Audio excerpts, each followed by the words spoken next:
right, so we're live. We got Johnny on this week. Benicio, you couldn't make it last week, but he's back this week.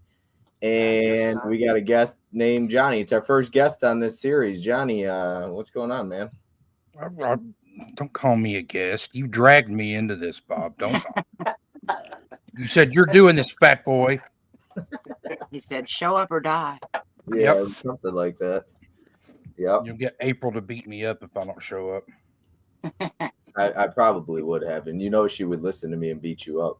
Oh, yeah, she would. She's looking at me right now like she goes, I'm going to kill you. She is. Nikki dropped her phone. Sure did. Technical difficulty. There we are. Yep. Too many cords crossing. And that's why we always have to wear pants just in case the phone drops or anything like that. Right? I was talking to Adam about that, and he's like, I wear pants just in case. He's like, because I don't edit my videos, and just in case I get up and I forget, he's like, I got to wear pants. I was like, yeah, I get it. All right. So tonight we're going to be talking about She's Out of My League and discussing Insecurities. That's going to be the topic for tonight. The movie, like I said, She's Out of My League. Let's go ahead and catch up with the chat. We got Adrian James there saying, Bobby Blue, how's it going? What's up, man? What's up, cool kids? Johnny's here. Caprice is here saying, hello, Bob, Benicio, Joe, and my darling Nikki, and hello to my Johnny as well. For Johnny, huh? Hey, girl. Joe says, hi, everyone. What's up, Caprice? We got Movie Hunter in the chat saying, evening, everyone. Have a great live stream, Marie says. Adrian says, hello, everybody. Holland Oates saying, hey, yo, what's up, Holland? How's it going, man? You know, did you get to watch this movie? Because the Holland Oates are in this movie. That's right. Yeah. Kind of. I mean, Adult education. Hey, Johnny, bro. We've got Jess in the chat saying hi. Have a good stream. What's up, Jess? Thanks for being here. Y'all always make me laugh. Johnny, especially have fun. I'm always in the background listening for sure. Caprice Melody of Horror. All right, so let's go ahead and get this kicked off. And let's talk about She's Out of My League. So the funny thing about this movie is that it's hilarious. This series is pretty serious.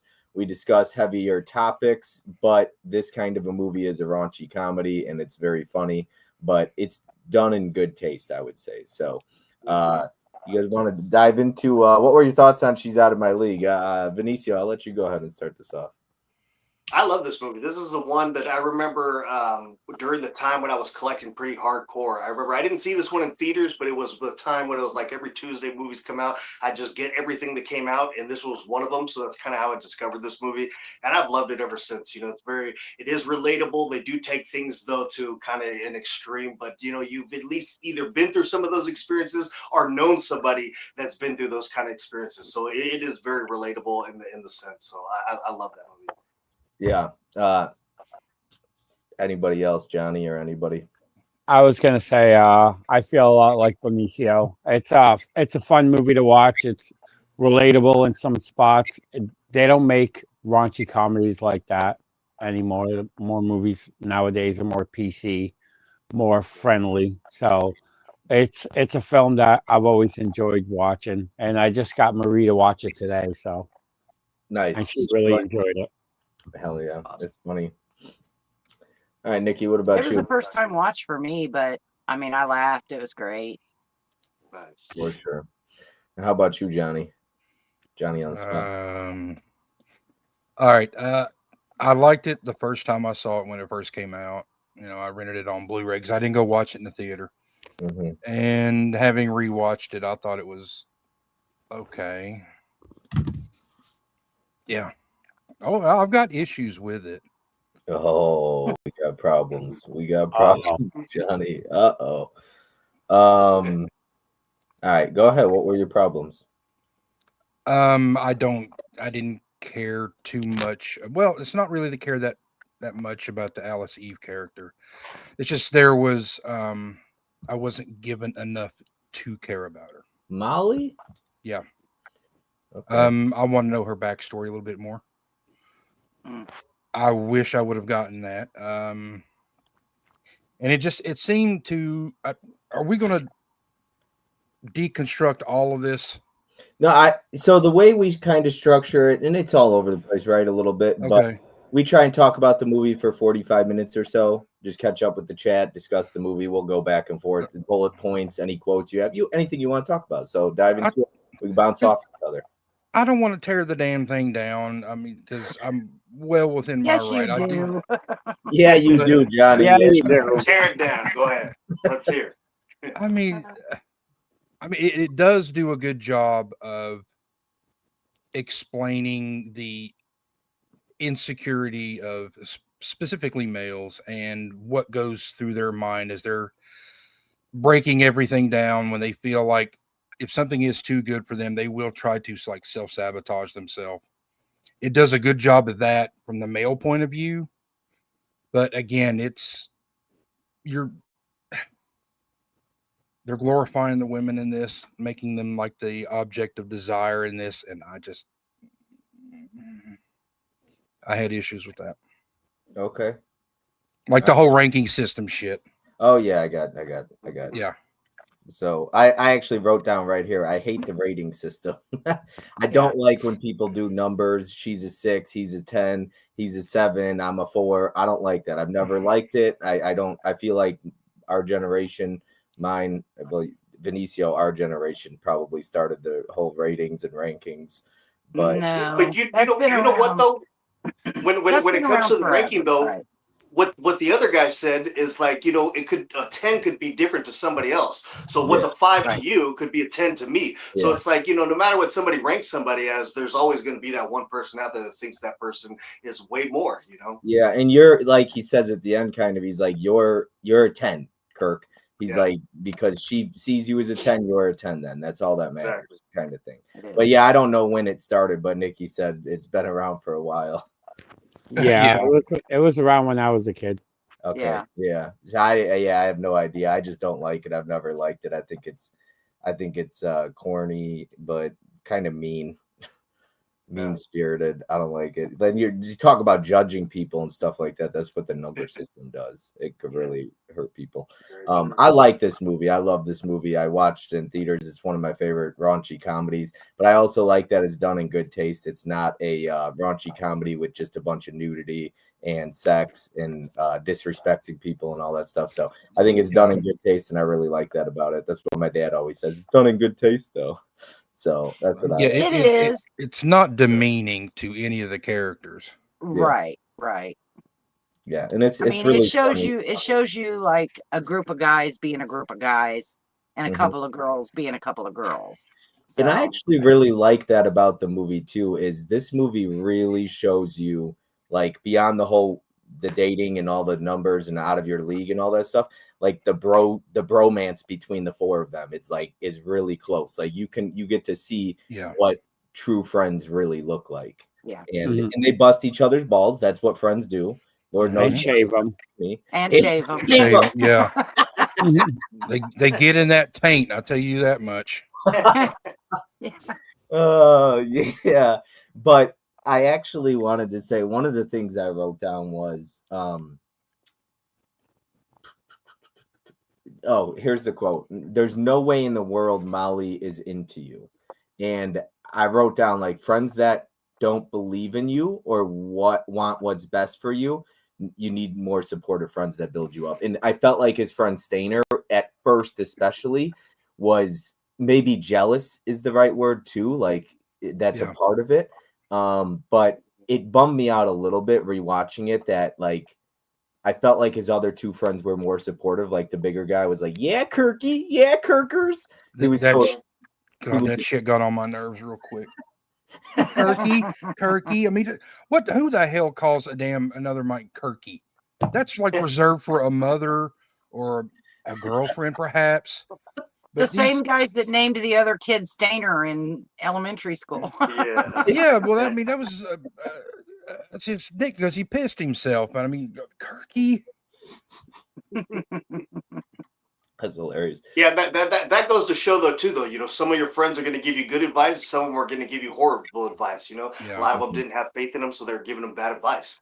Yeah, and but that was definitely one of the things I wrote down. Let's see. Yeah, but so I feel like sometimes with with the bad advice is sometimes what you portray is what people are going to see you as. So sometimes, they look at it as, you know, there's no way he can get a girl like that just because of how he's portraying himself. If he didn't Right. think that he can get a girl like that, of course everybody's around him is going to think that. Right. So that's on the other hand, playing devil's advocate there, but True. Yeah. Point. One of the things I wrote down in this, I'm glad we have a woman on the stream for her opinion on this, but I'm serious when I say this. I feel like this is a real thing. And I was watching this with Corey, and so I looked over at him and I mentioned this. But why does it feel like women only show up when you find somebody else? Like, it seems like women show an interest as soon as another man is with somebody else. I don't know if it's the chase or whatever. And it's not just in this movie. It feels really realistic. Because you can see him in a different light if if you see him being romantic with somebody else, you might understand that he's got some romance in him, or strengths or weaknesses or something that you're attracted to. You might not see that in just a regular friendship. I don't know. These punks. I also feel like, when you're single, you kind of portray yourself in a crowd a little bit different. When you're in a relationship, you don't have any kind of that pressure of trying to meet somebody on you, so you don't really care. So I think people also see that looseness of not trying, kind of like confidence, and something that women are attracted to, I feel like. Right. That's fair. yeah, or sometimes women see how you are with your significant other and see, that's the type of person that they're looking for as well. So sometimes it gives them interest. Or sometimes it's you're with somebody that doesn't really see you in that light, but then if you decide, you move on to somebody else, they start wanting to chase you again because they see what they lost and what they're missing. Or sometimes it's just the typical chase of of that person just wants that person, just that person around them all the time. You know what I mean? Mm-hmm. Or it could just be a version of control. Yeah. Control. And it seemed like his ex-girlfriend definitely wanted that. Yeah. Yeah. She wanted to have that control over him. Yeah. She was toxic, though. I mean, Yeah. regardless, she was going to be a toxic relationship. So even if he didn't end up back with the other girl, it wouldn't have mattered. That girl, he would have not lasted with her anymore. And at the end of the movie, his friends say to him, "What are you doing with her? Why are you going to Branson or whatever?" And he's like, "Well, I got nothing else." He's like, "Well, because it didn't work out with Molly, I might as well, this is my backup plan." It's like, I think sometimes you have to realize just because it doesn't work out with somebody doesn't mean you have to just default to something. Like, sometimes it's better to be alone and work on yourself, or maybe fight for that other relationship that didn't work out, rather than just be like, "Well, I guess this is what I have." Yeah. I was gonna say sometimes it's that even that little kid mentality of when you see two kids on a playground and one person's playing with something, the other kid runs over and grabs it until the other kid starts crying and runs away, and then they don't want the toy anymore and they throw it down. It was just they just wanted it because the other person was enjoying it. That is such a good example, Joe. That is so true, especially having a niece and nephew. I see it, and I remember it as kids, right? That is such a good example. Such a good example. That is so It's true. just you want something that you can't have, but once you do get it, it's not as shiny as it was. Yep. And then you let it go. Could we say that about physical media? You could. I mean, you're the one giving all your shit away. Right? Benicio did too, man. He got rid of all of it. I was gonna say I got rid of half of mine too. Yeah. I do actually feel like that. You could say that about physical media, the fear of missing out. You see somebody get something, you don't have it, then you get it in and you're like, it's cool, but now that I got it, I have it. It's not, I don't know. Okay, I spent all this money. I'm, okay. I got that Nightmare on Elm Street box set, really cool. I like it, but it's I got it in, and all it does now is sit on the shelf. Well, That's we not work for mentioned like we mentioned it a little bit on the last stream. Is when it comes to stuff like that, and I've been guilty of it. It's just sometimes it's like, you want it once you get it in, you get that rush of opening up the Mhm. box and checking it out. But once it's open and it's on the shelf, it's just like, okay, what's next? Yep, that's what I Uh, was You getting ready you to need say. What's next? you need that. It's that constant. You know, the endorphins of having that rush of That chasing that something. chasing of the next thing. Yeah, Chasing the dragon. and Yeah. I think like when you said what's next, so when I ran my 50-mile race, I crossed the finish line and I'm thinking to myself, like, when I do this, it's going to mean the world to me. I remember crossing that finish line. I called my dad and I was like, what's next? I was like, it felt good, but I thought this was going to be it for me. And I was like, I'm already thinking about like what's next. It didn't hit the way I loved it. It was great, but I was already, like you guys are saying, like, I need something It's more. that hit of dopamine. Yeah, like Yeah. I need something more. I need something bigger. So I think that's why it's important if you're in a relationship to always be like, study her, get to know her better. Because if you stop chasing in a way, like that passion might die, that desire might die. You might get bored or whatever it is. So I think you always have to find ways to spark things up and make it fun and interesting and do different things together. Absolutely. Yeah. Johnny's just sitting there like, yeah, I do that with April all the time. Yeah, I do that with April all the time. I do like doing stuff with her. Now she doesn't believe me. She's gonna smack you, man. Yes, she is. She's looking at me like she wants to do something to me. She's got one of those Stanley mugs, and she wants to come over here and dent my damn forehead with it. She'll dent the Stanley mug too. Yeah. You can't say anything, Johnny. Not even something nice. You know better. Nope. All right, so I wrote down one of the notes I wrote down. And I don't know if y'all could relate to this, but it's not a quote or anything. I just wrote this down while I was thinking about the movie. It's funny because when I was watching with Corey, I got 2 pages of notes here. I was like, "Hey, man, you don't mind if I take notes, do you?" But I wrote, I never had the issue of looking at other men and thinking they're better than me. My issue was always feeling the feel within myself that I wasn't good enough, like an internal battle. I didn't look at Joe and say, oh, he's better than me. I don't look like him or I don't make as much. It was always an internal battle with my own self of like, I'm not worthy. I'm not good enough. I'm not, all these things. I didn't look at other guys and say he's better than me or anything like that. I think Kirk did that with her ex. And I that was never my issue. It was always like me as an issue. Yeah, I'm the same way. I never look at anybody as anybody's better than me. I just look at my own internal struggles of wanting to be better. But I've never put myself like in any kind of the same category as all.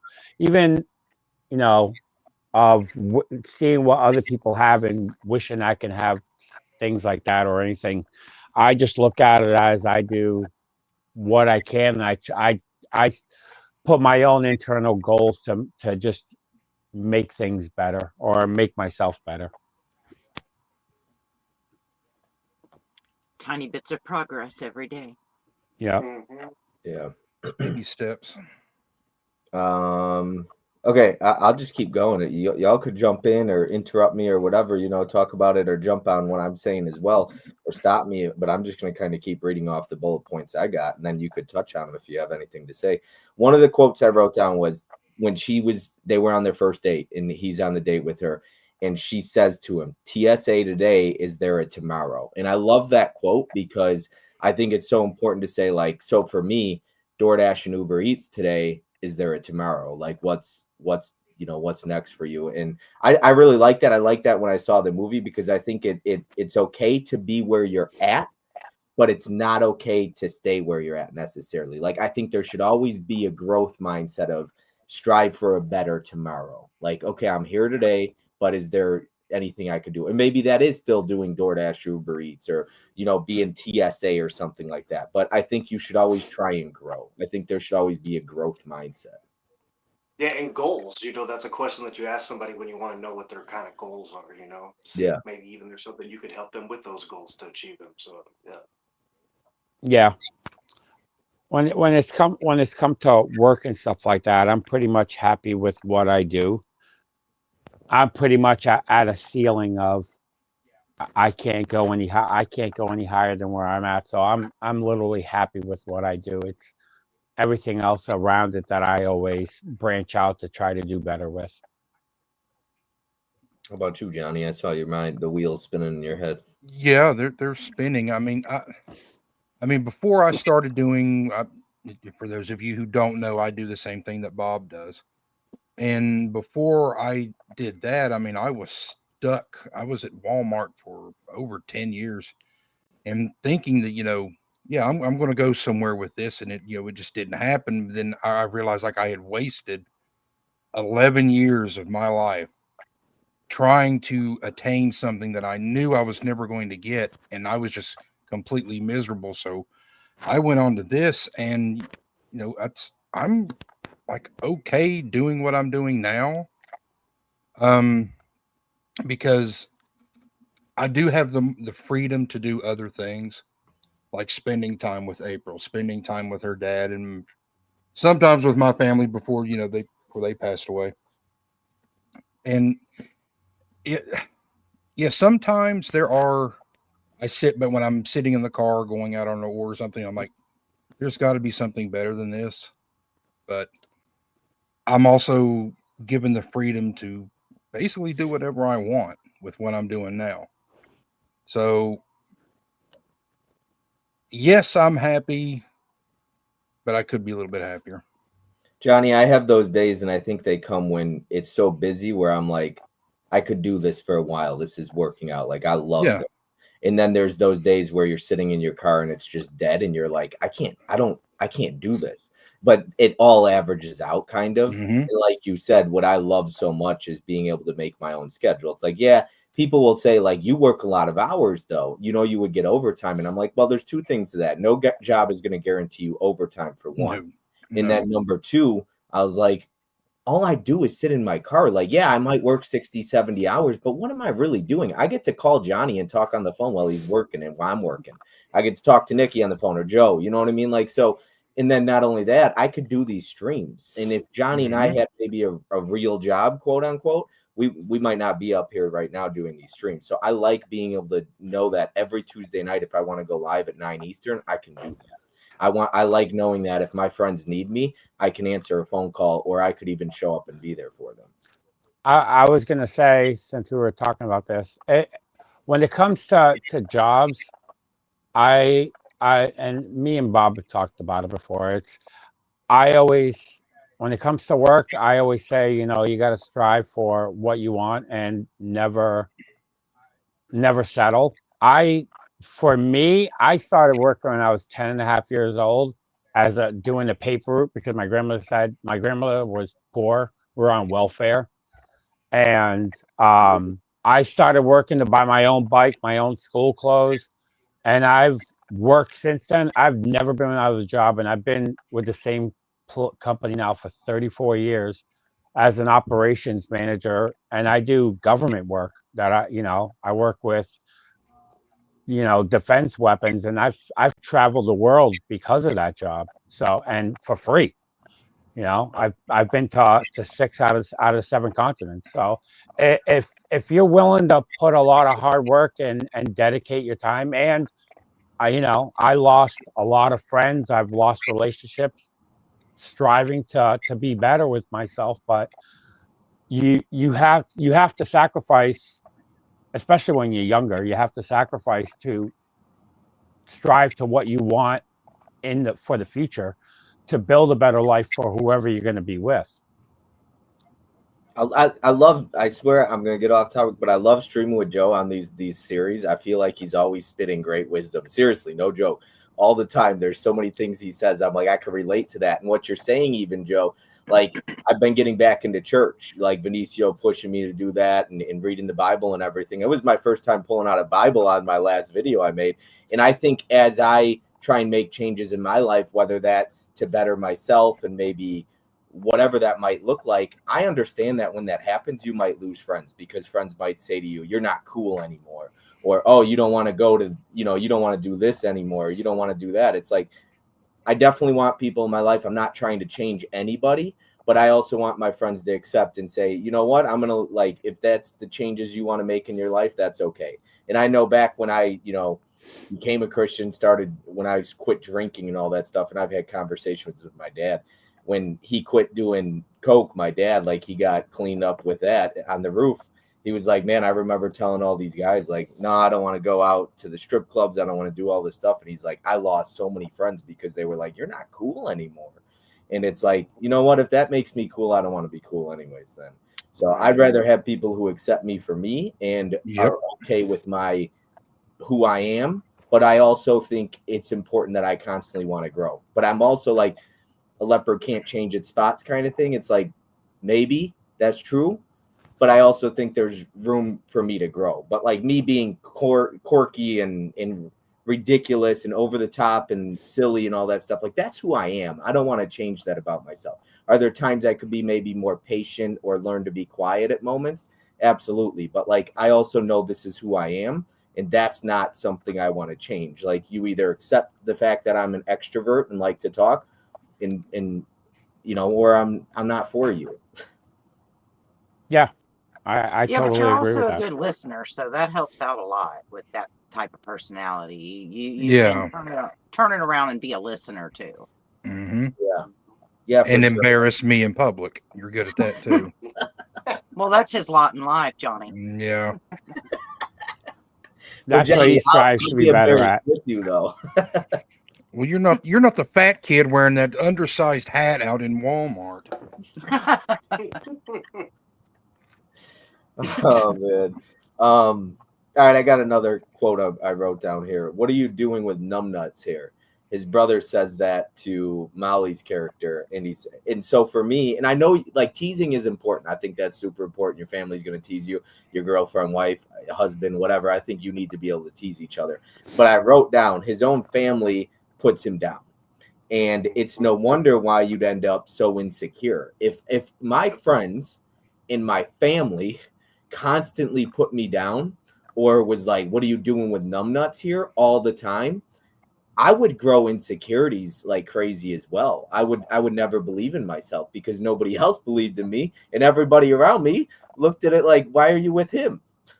So that's something that stood out to me watching this again was like his own family, especially his brother. And I feel like his mom was like so excited for him, but she's not in the movie a whole lot. And then even his dad was just kind of like in shock. And I mean, but his dad and mom, I think, accepted it. But his brother was either once again jealous or was putting him down every chance he got, though. His dad was more interested in whether or not she had underwear on. Yeah. What'd you say, Benicio? I said that the dad actually said, fair question. He says, what are you doing with numbnuts over here? He says, Dad. And then his brother, then his dad says, it's actually a fair question. And she answers it. And I like that. Yeah. I do actually like that. I don't think it's wrong to put somebody on the spot because if you can't answer why you're with somebody, like that's a red flag, maybe. You know what I mean? You should at least be able to give an answer like, oh, I like him for this, or I like her for that. Like, for that reason, even on the spot. So I did like that moment where the dad says that's a fair question and she answers it. But yeah, she did give an answer, so that was always good. And she's like, oh, I don't know. And then she goes on to give that answer like Nikki said. And I really like that because she's like, well, he's funny. He makes me laugh. And then his brother's like, he's a comedian? Say something funny. He's a funny Sinbad. Mm-hmm. Yeah. So I like that. Let's see here. All right. Next thing I wrote down. Jizzed early, came in his pants. You got to double bag it. You went from numbnuts to leaving an oyster in his pants. Yeah. Oh man, that scene cracks me up, and oh, it's so funny. Wasn't it his friend who said, "Just go tell her," and like, yeah, at the worst, it's a compliment, right? Yeah, I mean, you're not. I don't think we're the appropriate people to respond to that. You might want to ask like Nikki that. Would it be? Yeah, Nikki, is it a compliment? I don't recall that ever happening, so I don't I know. was gonna say there's one thing for like going too early when you're in the motion, but then I mean they didn't even have that part yet, Right. so it's like Right. that's pretty early. Yeah, yeah. It reminds me of American Pie. I was going to say it's very Yeah. similar to American Pie. Not Yeah. again. Not again. Yep. So, I mean, how long did she leave him on lockdown? Like, didn't give him any.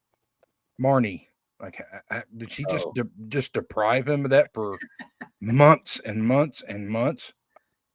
Johnny, I dated my husband off and on for 5 years before he was allowed, and he's still here 30 years later. Well, all right. And it wasn't even nice the way I did it. I just said no. I mean, and some people wait until marriage before they have sex. Mhm. So I think every guy is different too. I think, as weird as this is going to sound, I think the attraction level that you have to the person makes a difference. I think of where it's going, like how intense or passionate that foreplay or whatever is, like in that movie. So I think all those things make a difference. But yeah, it's definitely embarrassing if it happens. Like, where do you go from there? How do you talk about that? But I'll be honest with you, I always talk about communication in a relationship. If that happens, or if you have a problem with that, like Kirk did, is like you got to talk to her, and look at what happens when he did. So if you're, like his friend said, I did, I had worked, so I decided to come early. Right. He's like, Well, maybe he tried to talk to her. Remember, he did leave her a shitload of messages on her phone, and she Yeah. just never responded. 17. but Yeah. he probably didn't say what he said because it's his friend, the blonde guy, who says to him, just go over there and tell her, look, I jizzed in my pants. He's like, and he does it, and then her friend is like, no man in his right mind would ever make that up.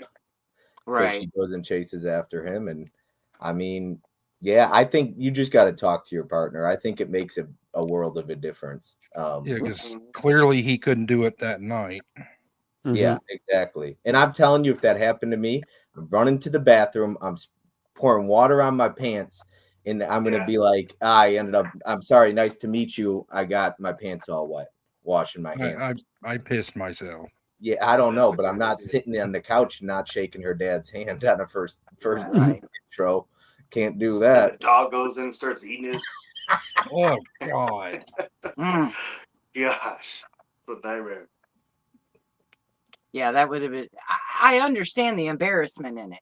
Oh, for But sure. yeah, it could have definitely been handled a little differently. But And there's I shame mean, at in least it she too. was forgiving of it. As a man, there's shame. There's 100% shame in that. Like 100%. Embarrassment, shame. I wouldn't know anything about that. Even if a woman tells you it's okay, you're still ashamed. Oh yeah. Oh yeah. You could tell me it's fine 100%. If I did that, like, I'm gonna have that shame and carry that with me. So, yeah, I mean, we already talked about shaving his friend's balls. That's hilarious. But when he goes and blows with the towel,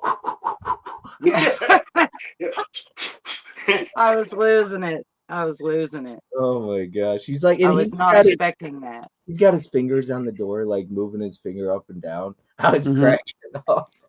My sister went to beauty school.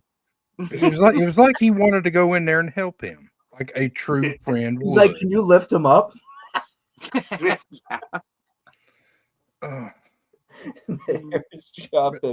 Oh my gosh. Let me catch up with the chat really quick because I haven't in a while. We got Allie in the chat saying hi, friends. I know she said that Anthony's on his way home. Allie. What's up, Allie? Holy broccoli pepperoni pizza. Doo-ba-doo. We've got Prince in the chat. Corey's here. Like I said, I ended up hanging out with him and I watched it. We got Tony in the chat saying hi. I don't think Tony's probably already left because we're talking about jizzing in pants and shaving someone's taint. He's already sleeping. Even April said, "Oh my God," and started rolling over in bed. Princess Johnny's accent is so good. Yeah, what accent? I don't have an accent. Your country-ish Texas-like accent. I mean, turkey accent. Sally. He's doing that Sally again. I see everyone already had their gird their loins. Hello everyone. We got Movie Warehouse in the chat. What's up, man? Hopefully you're doing well. Joe, if you lost friends in the path to bettering yourself, they weren't really your friends to begin with. And Exactly. Agreed. It's so true. You're on the list. True. You're on the list. Yeah, we're all on the list now. What list? Tony's list. Mm-hmm. Yeah, we're in big trouble. Well, I'm okay if I'm on Tony's list, as long as April's not. As long as April's not. She'll never be on Tony's list. All right, let's see. I got this written down as well. Expecting or hoping for a defect to be able to be good enough. So when she's got the web toes or web feet, whatever, and he's like, and she says to him, you were hoping that I would have a defect so you can be with me. I really like that part. Like, I think well, I mean, that was implanted by the old boyfriend, though. I mean, he's the one that called it a defect and implanted that word in his head. Like, I don't even think he would have thought of it that way if she would have showed him first, you know. Right. And that's a problem. You let other people into your head. Mm-hmm. Like, let other people. And that's when you have all those insecurities and low self-esteem, you're gonna listen to people like that. So, yeah. Joe, do you have web feet? No. No. No. I know Joe loves feet. I hate effing feet. Oh my goodness. Let's see here. I love when she's like, so this part went right after the web feet part when she says, deduct a point. She's like, smart and talented guy, but won't do anything with it. Deduct a point. Self-esteem issue, deduct a point. Hoping I have a defect, deduct every point remaining. Yeah. Hoping I have a defect so you could be with me, deduct every point remaining. But I like the smart and talented guy, but won't do anything with it. Deduct a point. Like, I feel that. I just still can't get past the point system. Hoping for a defect. So, okay, well, she's obviously damaged, so that makes it all right. Right. Like, I can understand why she's with me because she's just as screwed up as I am physically. Yeah. She's not perfect. Yeah. Because that's what he said. Well, and that's the thing. Like, when you're young, you don't think about it too much, but when you get a little bit older, you look back on those insecure times in your life until you find a good partner. And it's like, I mean, what were you so insecure about? Everybody's got a defect. We're all defective. Like, we're all defective. You just got to find somebody that don't care about your defects and appreciates the fact you don't care about theirs. Yeah, I think. Agreed. I feel like we're all going into relationships, especially we're in our 30s, 40s, or 50s, and you're gonna have, like, I don't like the word baggage necessarily, but you got things, right? Whether it's kids or like you're divorced or you got kids or whatever it is, like you're not where you want to be in your career, or like you're in an apartment versus a home or whatever. It's like everybody has things. Like we're more than likely all not where necessarily we thought we'd be when we were kids in high school or something like that. Right on. But I don't know, like, I guess you got to find that right person that's willing to go accept you where you're at, but understand, like, kind of like that TSA tomorrow, what tomorrow, or TSA today, what about tomorrow? It's like, so you found somebody who accepts you for you, but I think this is so important to me, is finding somebody that accepted who I am, but understanding it's not okay to stay where I'm at.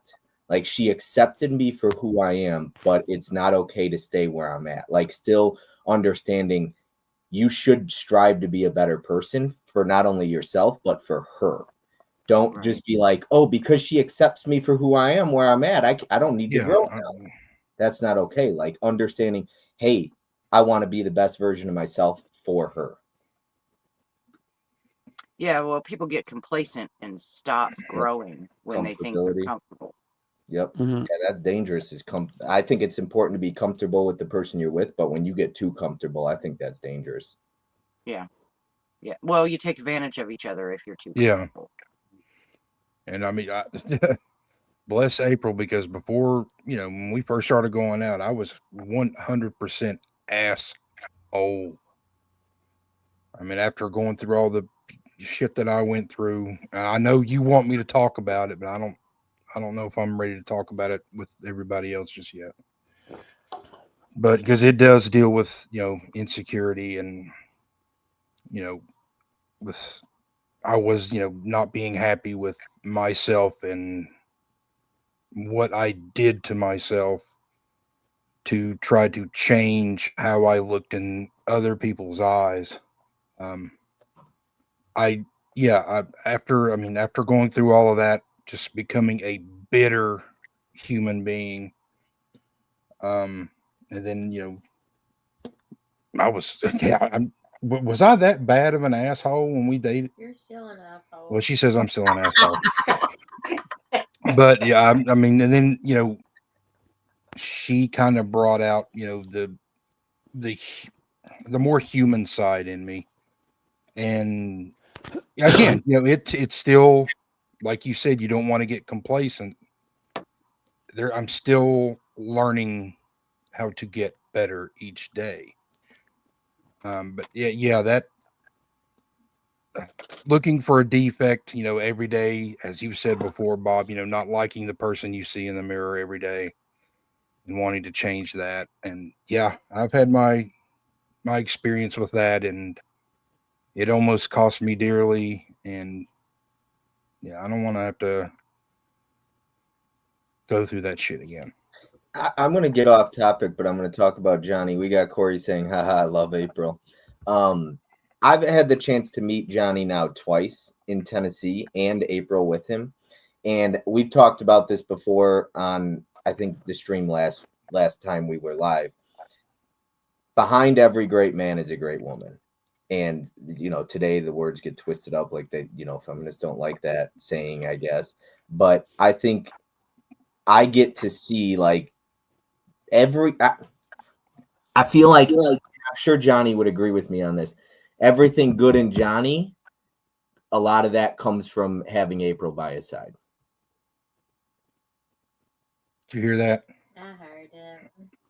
But like I got to meet freaking April. I got to meet April and she's great. And like I feel like Johnny is who he is in large part because of April. Like Nikki, maybe you could take credit for Tony being who he is because of you.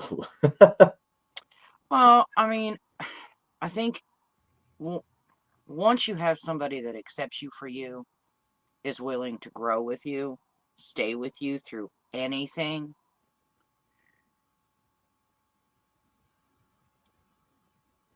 it makes you great together, and that kind of oozes out to everything else you do. When you have somebody you can trust, you can break down with, you can be happy with, you can be sad with, all of that. And I kind of understand what Johnny's saying about, when they were young and when they first got together. I mean, me and my husband didn't get together till we were in our mid to late 20s. And we both had serious past before that, like serious shit in our past. But we were friends through all that for all those years. So there was no secrets. We just finally decided that we were going to block out the rest of the world and we were going to do this together. We were just going to be me and him against the world. And as long as you are you and him against the world, nobody can break that. Nobody. Not even each other. And we tried. Like we've tried to break each other. I can count on one hand how many times we've had big blowout fights of any kind, arguments, whatever. And during one of these arguments at one point about maybe 25 years or so ago, he said, well, if you don't like it here, why don't you just leave? And I said, well, where the hell would I go? And I've already tried that. It didn't work before. So we're just going to stay here and we're just going to fight about it. And that's going to be it. You just fight through it, no matter what it is. Sometimes you have to blow up. Sometimes you can just hug it out, But just knowing you have that person you can fight it out or hug it out with makes all the difference. And the rest of your life is just whatever falls into place. Like you guys were talking about jobs earlier. I don't care about jobs. I could care less. The breadwinning, after he broke his neck and couldn't go back to building houses, it's been survival of the fittest for us for 14 years now. So it's like, it's whatever. Am I going to leave because he can't work anymore? No. Am I going to be less for him than I would have been then? No, I'm going to be more. I'm going to take it all on because that's what we do for each other. Now I'm going through my shit I'm going through now, and he's carrying all the weight. He's, I don't lift anything. I don't do anything. I don't do the dishes. I go to work for my measly little 7-8 hour days and sit in a chair and use a pricing gun and do paperwork and whatever they can do for me not to lift a finger, and I'm getting fat and whatever. It's going to happen. But is he going to be here when it's all said and done? He's going to be here when it's all said and done. Struggling with the finances of how this is all going to work for us. And he says, who cares as long as you're alive at the end of it? That's all that fucking matters. That's all that matters. As long as we're still here and we're both still okay. That's all that matters. You have to have that. And no matter if it's a partner or a friend or, even my kids are, like Jeff was just here a little bit ago, and he just comes in and giggles about his little Criterion pickup, and he's all happy and giddy, and so we're not focusing on all the bad. We're still living our lives. We're still doing what we have to do, and everybody's just trying to make it lightweight for me right now. And that's excellent because that's what I need. So yeah. And you said like job that never mattered to you. I don't want to work. I never want to work. I don't want to get up tomorrow and go. But in my last relationship, it was. I mean, I'll talk about it because those questions are going to come up tonight. But man, like the insecurities I used to have with that, and then talking to I'm going to go. I don't mean to call Corey out here, but if he's still listening. So I was sitting at dinner with him at Hog Wild getting some food on Sunday. And I asked him, I said, Corey, as a father, I said, if your daughter was in her 30s and she was dating somebody going on a first date and she was like, hey, Dad, I'm bringing home a date. And she said to you, he does DoorDash and Uber Eats. How would you feel about that? And Corey said something, and it really helped me because of where I'm at. He said, if I had a daughter and she was going on a date and he was a CEO of a company who made millions, or if he was a DoorDash and Uber Eats driver who did okay, but that CEO was treating my daughter like crap and he was a terrible guy, he said, that doesn't matter to me. Like, and I hope I'm quoting it correctly, Corey, if you're still in the chat, you could touch on it more. But he said, what's most important to him is a man that treats his daughter right. That's right. So, and that it helped to hear that. Like, that's because I think that's such a, being 30, not where you want to be. It's like, you meet the parents or something. It's like, oh man, how are they going to feel about where I'm at in my life? But I guess it was nice to hear that as a father. Like, I want somebody who treats my daughter right, most important. That goes back to the whole thing about 20 years ago, he built homes and made tons of money and we were great and everything was Gucci. And when he couldn't work anymore, the life changes, but your expectations of what you do for each other should never change. So as long as you still treat somebody good, don't worry about what the expectations are. Just be good to each other. Because you got to get through things. And what I was going to say was similar to like people that go blind or deaf and they lose the sense, but they gain the sense. And it's portrayed a lot in movies as well. A lot of people that are well off, or like you said, a CEO or somebody like that, a lot of times those are people that are very highly successful, but they're not really good at treating people well. And a lot of those people are, as they call them, like sharks. A lot of times you see the people with minimal jobs or low paying jobs that are better in relationships, because I feel like, and it's even like with him being the TSA worker, a lot of times you see a person like that, they're better in a relationship because they feel like they have to try harder and they have to work harder at that because of a minimal job or something like that, where somebody that's making millions doesn't have to try as hard because they feel like because they have all this money, women should just fall for them because Right. most of them they feel like they're gold diggers, so they don't treat women as nice compared to somebody that makes a lot less and they have to try harder to keep a woman. And like I said, you see it a lot in movies and in TV shows and Yeah. in real life, honestly. Oh, for sure.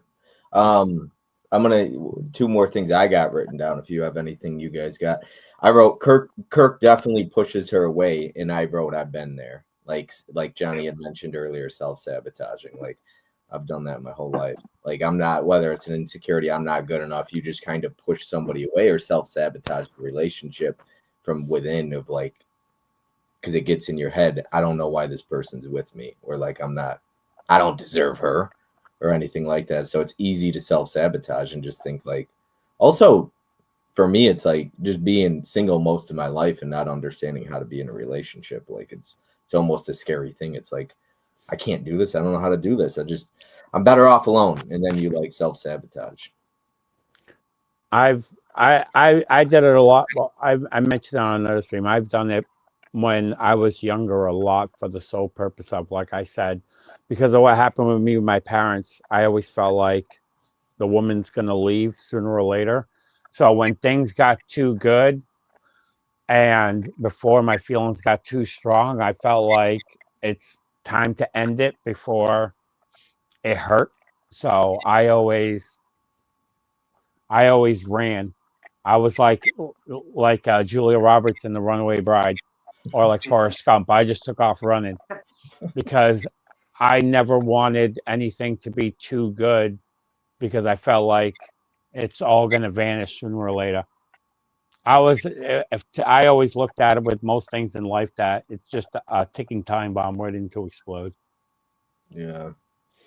Yeah, I've felt that way like when I first started on YouTube and Instagram and everything. That I started coming into all, like, especially Bob's live streams and Ken's and everybody else's, and then you guys started like reaching out to me, and it really scared me because I'm like, I don't belong here. I don't, like, why are you coming to me and wanting me to do all of this stuff, and I have no clue what I'm doing. And if this goes to the point where Bob, when we did the Hall of Fame stream, he will back me up. I fought him on this. I said, I do not want this. I do not want it because I didn't belong. I don't belong.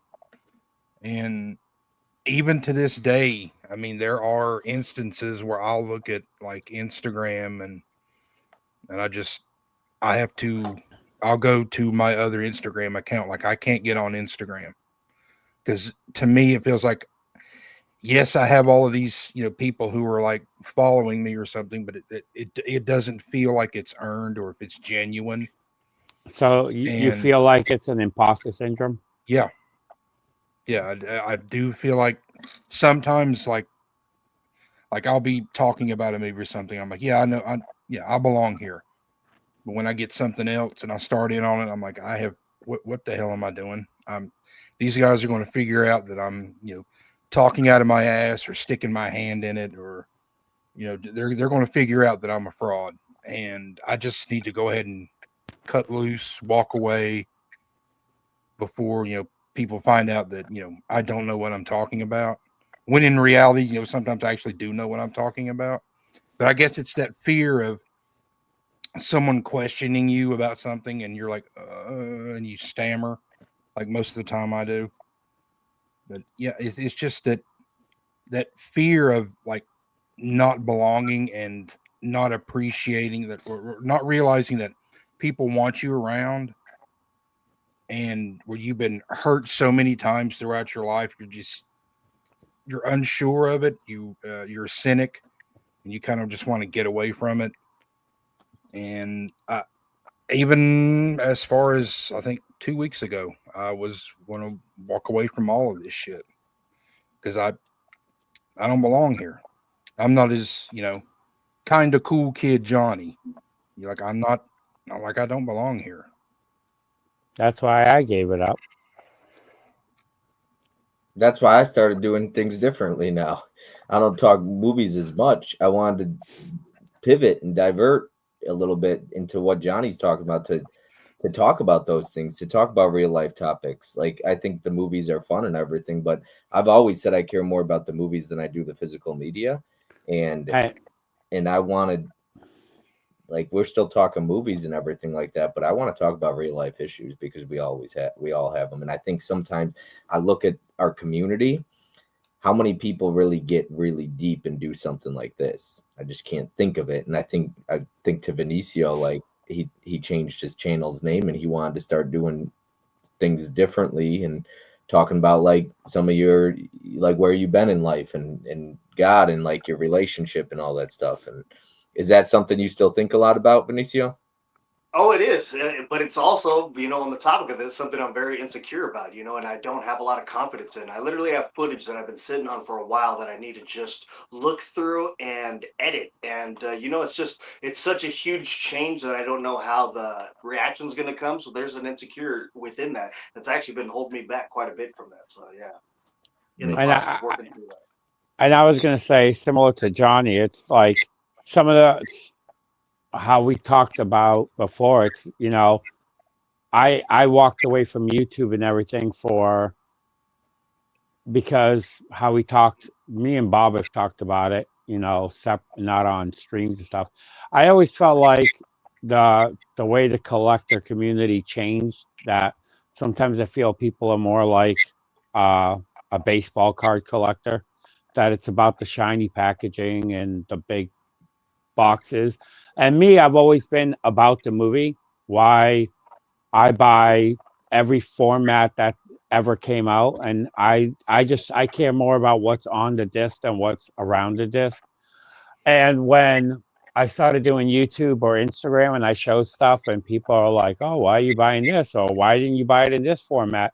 Sometimes it makes you look at your collection or like looking at other things of like, I looked at my collection sometimes of it wasn't good enough compared to other people's, and it made me kind of sour on my collection. So sometimes I had a lot easier time selling it because I don't try to attach myself to personal objects, but a lot of times I felt like I got a shit collection anyway because it's not like a Tony's or other people's. That it's just I collected what I liked and I didn't care what format I had it in.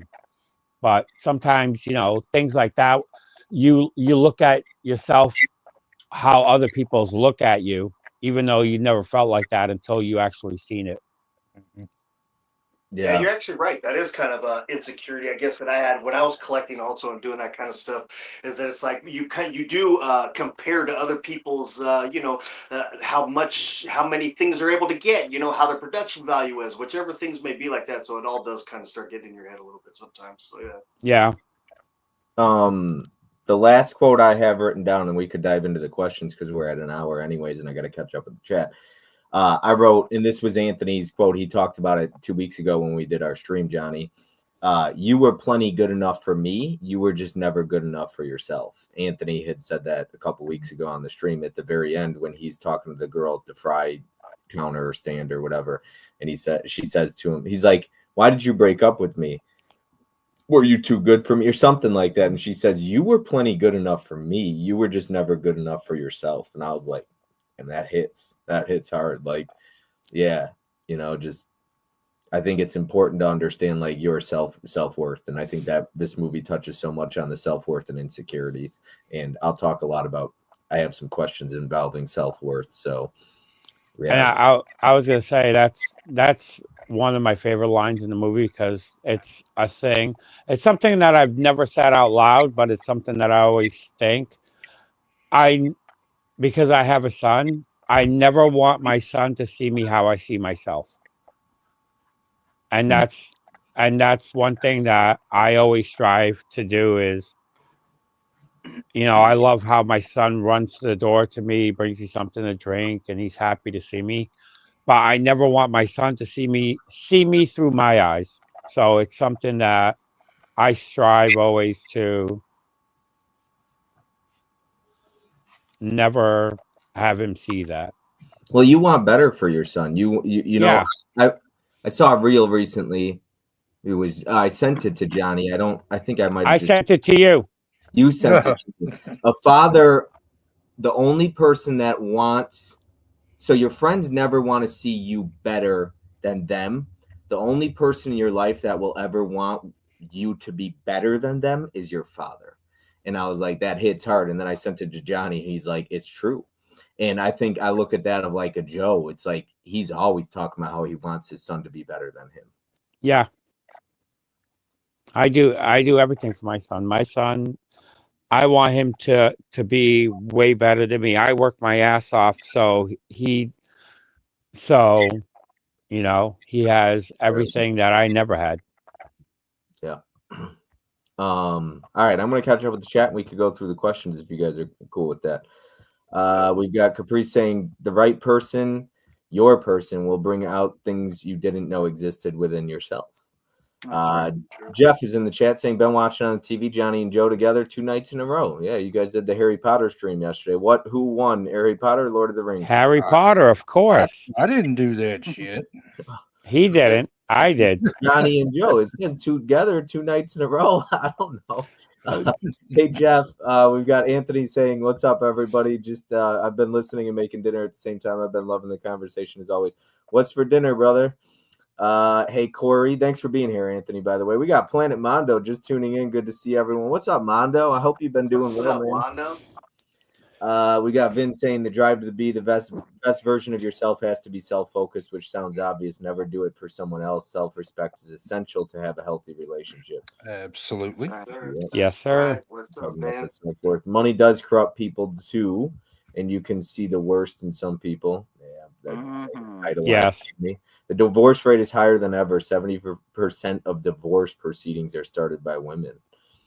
Vin says, Johnny, you are a national treasure. You are the coolest of kids, and you definitely belong. We'll see. My favorite scene is when Stainer talks to his ex-girlfriend and asks her why they broke up, and she tells him, "You were plenty good enough for me. You were just never good enough for yourself." I got to that one. Yeah. I'm sick of fake-ass YouTubers who suck dick for subscribers, but then as soon as they hit the magic number, they never give back to their communities at all. It's just take. I think I actually do agree though. Like there are some out there like that. Yeah. I just think like, what can you do for me kind of thing. Like, you're not big enough to join me. I was going to say, and Bob knows this because I think it was the first time, but Plaid was on last night and he could attest to this. When I did YouTube, I never asked for subscribers or anything. Movie Hunter in the chat knows this. Every year at Christmas time, I sent out over 100 Christmas cards to anybody that has ever sent me anything or I sent something to any YouTube subscriber, people I've never met or talked to. Every single year, I sent them a Christmas card. Plaid has gotten one from me many years, Movie Chatter, Films at Home. Another guy that's his name is Justin, that lives in Nebraska. Never met him. I barely ever talked to him. He sent me Avalanche Shark like 8 years ago. Every single year, I've sent him a Christmas card. It's just, I've always been that type of person. I've always been somebody I got a Christmas card from you 2 years ago, but I didn't get one last year. So you got one from me last year. F you. You slacking, man. You better send another one this year. I send one I send one. Anybody who I have an address to, I've always sent it out. I put it right on my fridge all year round, man. Right next to my spit on your grave magnet. Yeah. This year you'll get the one with me reenacting the shaving of the balls. You can put it next to it. That'll be the picture. That'll be the picture underneath. Just as long as it's not Harry Potter, I'm good. No, I won't. Oh my God. It'll just have my wand. It's really hard to do the YouTube thing being self-conscious. It is. It's true. And I think there's a lot of YouTubers that are introverts. Ken's talked about that before. Same, Joe. I never want my sons to see me how I see myself either. It's a big thing. We got Dell in the chat saying, "What's up, Bob? These Hey, streams Dell. are awesome, man. You all have great chemistry together. I appreciate it, Anthony. I appreciate it. Much appreciated. They have chemistry. I'm just here along for the ride. Shut your mouth. Oh, hush it, Johnny. Damn well, yeah. Yep. Let's see here. Jeff's just saying, "Hey Johnny," a lot of highs back and forth. Mondo says, "I've been well, man. Always happy to see Bob live. What's up, Vin? Yeah, it's good to see you around, Mondo. I appreciate it. You DM'd me, yeah, or comment recently on a YouTube video, so I appreciate it, man. I appreciate it. I got to get live with you again on a game night or something. Get you back on, man. I love my Christmas cards from Joe and Marie. Movie Hunter says, I wrote them all out each year so I can attest, like 54 or so. Oh, sorry, Bob. Damn. See, look at that. She says she forgot. I was gonna say I have an address book with every single person, a separate address book for all YouTubers and subscribers, and I send cards out every single year. I love how Joe does the cards, Jeff says. Johnny is the chemistry. All right, let's see here. So I've got questions. I've got like 12 questions. I tried to put them in order of how we could do this. I don't want to keep anybody all night. Let me just start out by saying, Vinicio, Johnny, any of you that have to go tonight or anything like that, you can take off at any time or anything like that. So if you got to go, don't ever feel pressure. Johnny, shut up. You're here to stay. But yeah, because I got like 12 questions. So let's just kind of run through them as quick as possible. But I don't obviously want to rush anyone. Some of them are deeper than others. And yeah. All right. So we'll start with, in what ways could you relate to Kirk, the main actor, the main character in the movie? I'm going to put Johnny on the spot since he's the guest tonight. We're going to start with Johnny. Oh shit. I can actually relate to Kirk with not being good enough. Thinking that it sometimes, even when I first got with April, I was like, what in the hell does she see in me? Because at the time, we first started going out, I didn't have a job. I was living in my parents' basement, literally. And she just she saw something in me, which I'm still trying to figure out what that is. But, not thinking that you're good enough for anything. That's like the main thing that I see, in Kirk that really relates to myself. At some point, the indecisiveness of like, what's my future going to be? Because I did go to college, but I haven't done anything with that, that training, the education that I got in college. Yeah, and the friends busting my balls like Bob does all the time. I don't shave your balls though. Never done that. Just wait. I was going to say, there's always Tennessee next to this spring. I did shave Missy's head. I guess I could shave the balls next. Yeah, I remember when you carved grooves into his damn head. I was sitting right there when he did it. Oh, look, I didn't have the right clippers that day. You had Manscaped. I should have just brought my I should have just brought my straight blade and used that. Oh man. I guess I'll follow up since I'm already talking with Johnny. I think really just the same thing Johnny said though. Not being good enough. Insecurities of you look at her and it's like, what is she doing with me? Like, because you just don't see yourself the best version of yourself, you know what I mean? And it's easy to feel that way when you're with somebody that you're just like blown away by how attractive they are and how they support you or appreciate you, and you're just like, me? Like, I don't get it, and I think I've struggled with that my whole life. Like, what does she see in me? Kind of thing. Like, why me? There's all these other guys out there, like, and she's picking me. So I could relate to Kirk a lot in that aspect. I was gonna say I'm in the similar vein as both of you of uh of that. And one thing that I'll say is Marie, in my whole entire life, Marie is the only girl I've ever asked out. I've never had the guts my whole entire life to ever ask out a girl. I've, unless, because I always felt like I was never good enough to ask, I always waited for the girl to ask first. Every girl that I've ever dated and my ex wife all approached me and asked me out or asked me out on a date. And we went from there. Marie is the only one that I've ever literally asked out. But besides that, I've never done it just because I always was I always felt like they're gonna say no, so why put myself out there for the disappointment? Why So even try?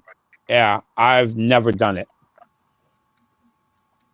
I used to have I used to ask. I had no shame in asking people out, and that started to change, I think, as the world changed a little bit too. But man, I think maybe insecurities grew too in me because I had no shame in it. Waitress, whatever, no problem. I'm gonna ask you out. But like then I just stopped. I don't know if it's I got so content being single, but I didn't ever put myself out there until Benicio told me about Facebook dating. Started doing that. So is that what you're going to do now? Facebook dating? Yeah, well, not anymore, but yeah, I put, Yeah, I was about to say, time for me to create some profile. Johnny be targeting Bob's page. Bobby, How would you like to meet me? catfished. Yeah. I just want to hold your Blu-rays, Bob. He's going to steal your Blu-rays, Bob. Yeah, right. Benicio, how about I think for me, the way that I kind of relate is I definitely have been stuck on an ex before that I probably shouldn't have, or that I was better off not being with. And the friends have said you shouldn't even do anything with that, and still just being kind of stuck on that. And then strangely, another thing that I relate to is that my ex-wife, my father and his wife became best friends with my ex-wife. So now they don't want to hang out with me anymore, and they hang out with my ex-wife. So yeah, so that's kind of strange that I relate to that as well. But yeah, I think that's pretty much where I really relate to them. how about you, Nikki? I was the only girl out of 6 kids, so I didn't have other girls around to even know how you were supposed to act. So the insecurities for me was what my brothers were looking for in girls. I didn't want to be those kind of girls. So I don't know. I had a hard time dating per se. Like, I mean, I had boyfriends, but I don't know. I just never felt like I dated a certain kind of guy because I didn't think I was good enough for these guys over here. And I didn't want to be the type of girls that I saw with guys like those. So I don't know. I guess that's as close to relating to him as I got, just because I didn't really know what was expected of me. I wasn't allowed to wear makeup. I wasn't allowed to, I mean, I wore makeup, but not in front of my parents, Wasn't allowed to wear tight clothes. And in the 80s, that's all girls wore was tight clothes, Yep. Mm-hmm. So I had to be a homely little girl, So boys didn't really want to date me. It was weird. I mean, that's okay. I ended up with a good person, so that's all that mattered. But I like Tony. yeah, he's a good guy. Yeah, He's jackass. He's a good guy. he's got good taste in movies too. He does. I'm gonna catch up He with just chat. watches them on repeat, so I got to watch other things. Bob wants 2 next year. I'm not sure which that refers to. Yeah, man, I haven't. That 2 Christmas cards he meant. Oh, 2 Christmas. Yeah, man, I haven't made any videos for a long time, but always happy to join working on a new channel. Yeah, you have to make a whole separate Christmas card for me, Joe. What's up, Marie? Hey, Dellen, Movie Hunter. My idea going to have separate Addy books behind every great guy is. Hey, hi, Anthony. Haha, Movie Warehouse. Hi, Anthony. Movie Hunter Dobbs says hi. Let's see here. Have to start somewhere, Bob. Wait, what? And I said no the first time. Fun fact, because I need more golly roller and non-smoker. But Joe had persistence and made me smile. Look at that. He was persistent. Yeah, the dating pool is horrifying nowadays. Exactly a week later, same day, he asked again. Single me caved. Now, not to put you on the spot, Mondo. I don't know if you're still here. Are you still seeing the same woman? Or I know he was seeing somebody and he talked about how much he enjoyed his alone time. And I'm like, I kind of get that now. Like, once you're alone and you live alone, you enjoy that. Thanks, Jay. Most guys start feeling insecure when they find somebody they think is perfect. Tough to imagine ourselves living up to that. That's a great point. Great point. Oh, God. LOL. Dating this generation is an abomination. Tony says. Actually, Tony is new to the channel, I believe. Commented on one of my videos recently, so I appreciate you being here, and thanks for the kind comments and everything like that on the video. I was saying that to Bob a couple of weeks ago. If I grew up in this generation, I think I would be single for the rest of my life. Right on. Same. A little bit hard, yeah. I think that I thought that way. I thought that way for sure. All right, here we go. What is your biggest insecurity? Since that's a personal question, they're all personal questions. Who am I kidding? I'll get into mine first right away. For me, it's not feeling like I'm good enough. It's looking at myself in the mirror and thinking like, got this, like you're, looking at who I thought I was supposed to be versus who I am today and being like, looking down on myself. And Nikki always talking to me about that. You got to stop being so harsh with yourself. You're not the only one who said that. It's easy to do that. I think there is a difference, and Nikki's taught me that, like between being real and being harsh and constructive criticism with yourself and versus saying really mean and hurtful things to yourself. And you just got to be careful not to speak things into existence. Yeah, because it's easy for me to I used to call myself a loser and look at myself in the mirror and say that. And I think sometimes it's important to look at yourself in the mirror and be real and be like, you need to change or this isn't okay. But you have to be careful, like Nikki said too, about being too harsh and speaking that into existence of like you're a loser. But sometimes it's hard to shake that feeling. So that's one of my biggest insecurities is not being good enough, looking down on myself and saying like, yeah, you're supposed to be somebody else. So that's one of mine. How about I'm gonna go to Vinicio. Vinicio, how about you, man? Well, definitely something. I feel like my insecurity kind of changes through whatever I'm going through with life. So definitely, since my workman's comp thing, financially and money has been an insecurity of mine. Just looking stupid because depending upon what's going on with a point in my workman's comp, getting paid and stuff. Sometimes I'm not able to do things, or sometimes not even able to have gas. So that's kind of something that gets embarrassing and insecure about. Kind of like I said, it changes depending upon what I'm going through. But currently, that's definitely an insecurity of mine. How about you, Nikki? My biggest insecurity has always been being judged. Like I'm always careful about, not so much anymore, but I used to be extremely careful about how I say things in front of a crowd of people. I mean, obviously that's kind of gone by the wayside a little bit if I'm coming on here, but I still don't want to be judged. And if you judge me, take it down the street and discuss it with somebody else. Don't hurt me with it. Like, I don't want to be hurt by someone's judgment. That's like my biggest insecurity still. Joe, what about you, buddy? I'm gonna say probably for me, my biggest insecurity is I just feel like just not doing enough, or just I always feel like I have to be doing more and constantly spreading myself too thin, or always I'm always just striving to be better at everything in life, and it's sometimes it I'm burning the candle at multiple ends, not Mm. even two ends, so many ends it's unreal that you know I'm literally sometimes I don't know how sometimes how I function, and that's a lot. My insecurity, it's just I never want to disappoint anybody. That's my biggest thing.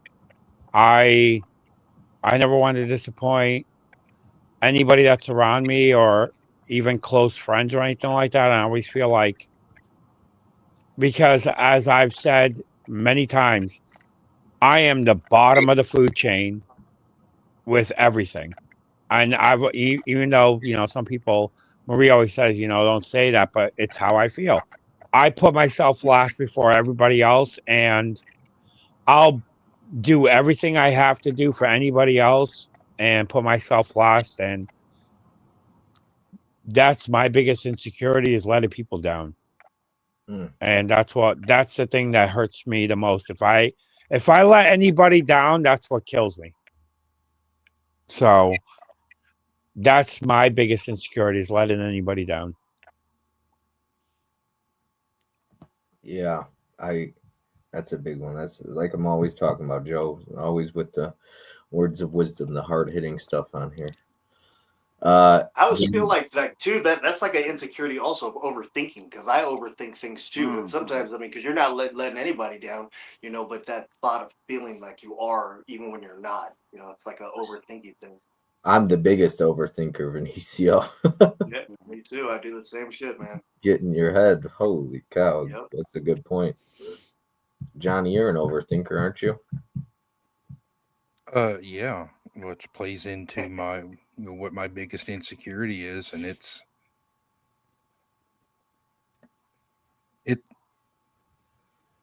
Am I worthy enough? Mm. Do I belong? Um, again, every day, I look at April and I'm like, what what happened to make me, get her? And every day, I just feel like, you know, this is a dream, and I'm going to wake up from it, and like I don't feel like I'm worthy of being with her or being on here with you guys, because I'm still, that's why I always say, what's up, cool kids. I still feel like an outsider and I don't belong here. And you know, one day, you're going to wake up from this dream and realize that you really don't belong here. And every day I'm like, I just had this feeling, like I'm going to wake up and none of this will have ever happened. I got a personal question for you, Johnny, if it's okay. You don't have to answer.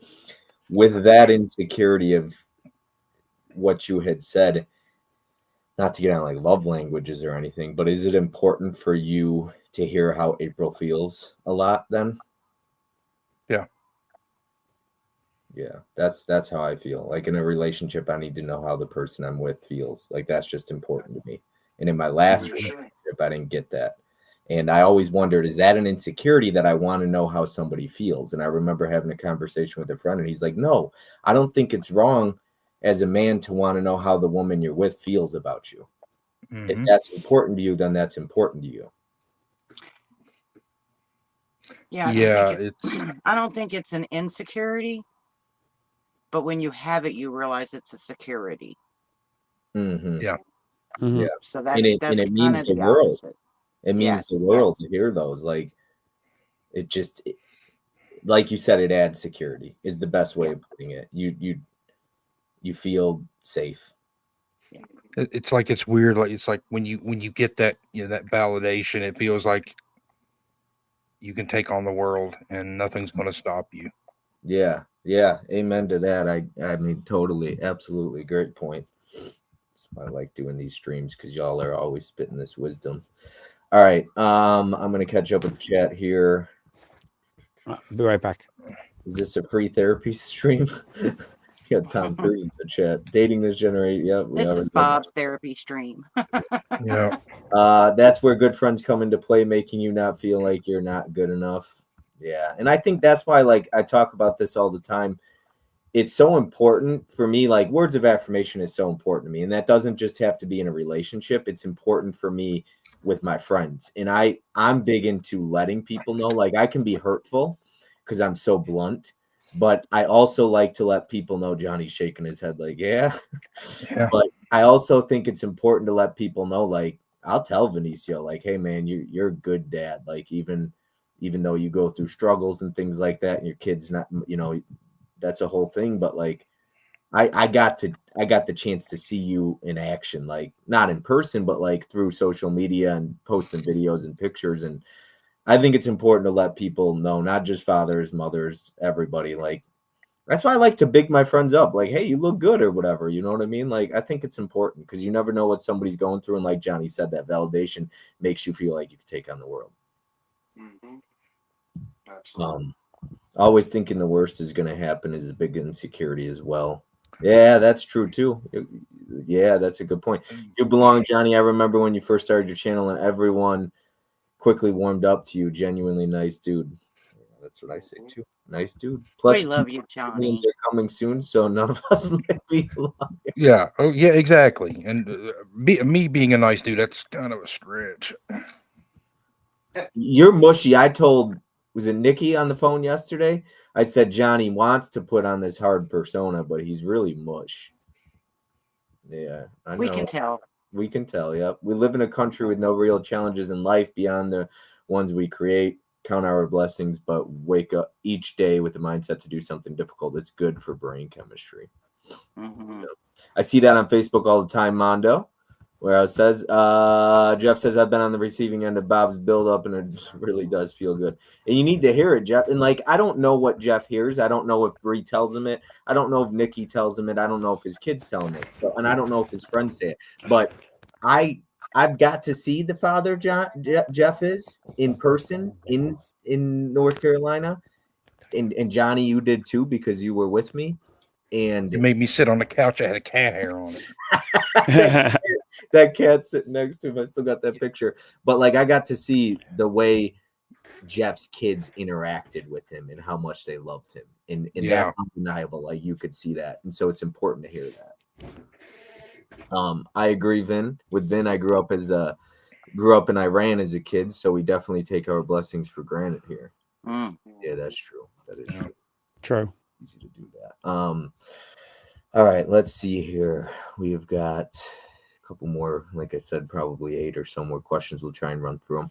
What situations trigger your insecurities? I'm gonna put Joe on the spot for this one. What situation triggers your insecurities? Just trying to give the best life for my kids never grow up like I do. I've like I said, I live in one of the highest expensive states there is, and I'm a single income, I take care of Marie, I take care of my son. I won't go into details, but I have almost a 5-figure a month bills that I have to take care of every single month to live in this state. And it's tough. A lot of times when I'm the quietest is when my mind is turning the most, because I'm constantly thinking of, how to take care of everything, so my son has everything. Like,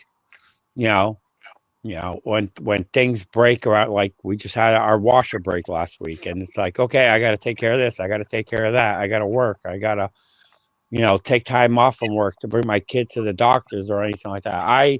I'm always, like I said, just trying to run myself thin, so I'm constantly I'm on top of trying to strive to give my son a better life. One of my, I'm a fixer. That's one of my things. I see somebody that's broken, or I see something that's wrong, I'm the first to react. That's why I've always said to a lot of people in my life, if anybody that's really close to me ever needs me, I'll drop everything to help that person, because I'm a fixer. That's how I am, because of how I grew up with nothing. I never want anybody that's close to me to feel like that. So I always feel like I have to be the one who has to fix everything, and I'll put everything before me.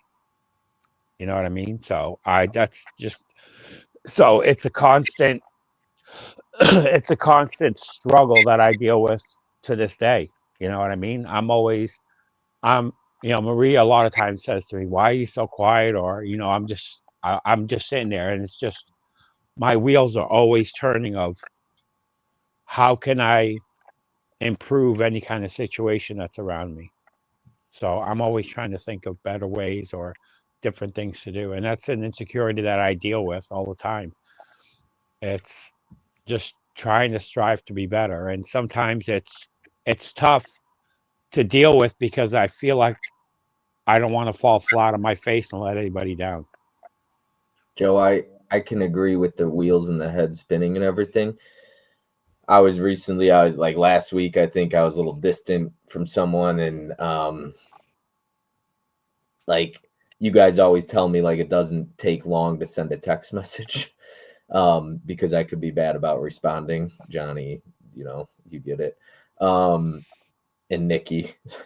And I think, like, for me, it's like Joe said, you'll know something's up with me when I get quiet, because the wheels in the head start spinning, and I'm in this battling thoughts, and I'm in a dark place. And sometimes it's not always negative. Sometimes I'm just thinking about life and what I want. And so I'm a serious person. Like, I joke around, I have a good time, but I have those moments where I'm very serious. And sometimes I don't realize that there's people out there you need to let know you're okay, or send a text to, or something like that. And I think, like, I'll go back for me, since I'm on it, what situation trigger my insecurities. I mean, I just want to say something real quick. And one thing with having that mentality that I've learned more in life, and it's something that you have to watch out with, is when you're a fixer or you're somebody that's like that, a lot of times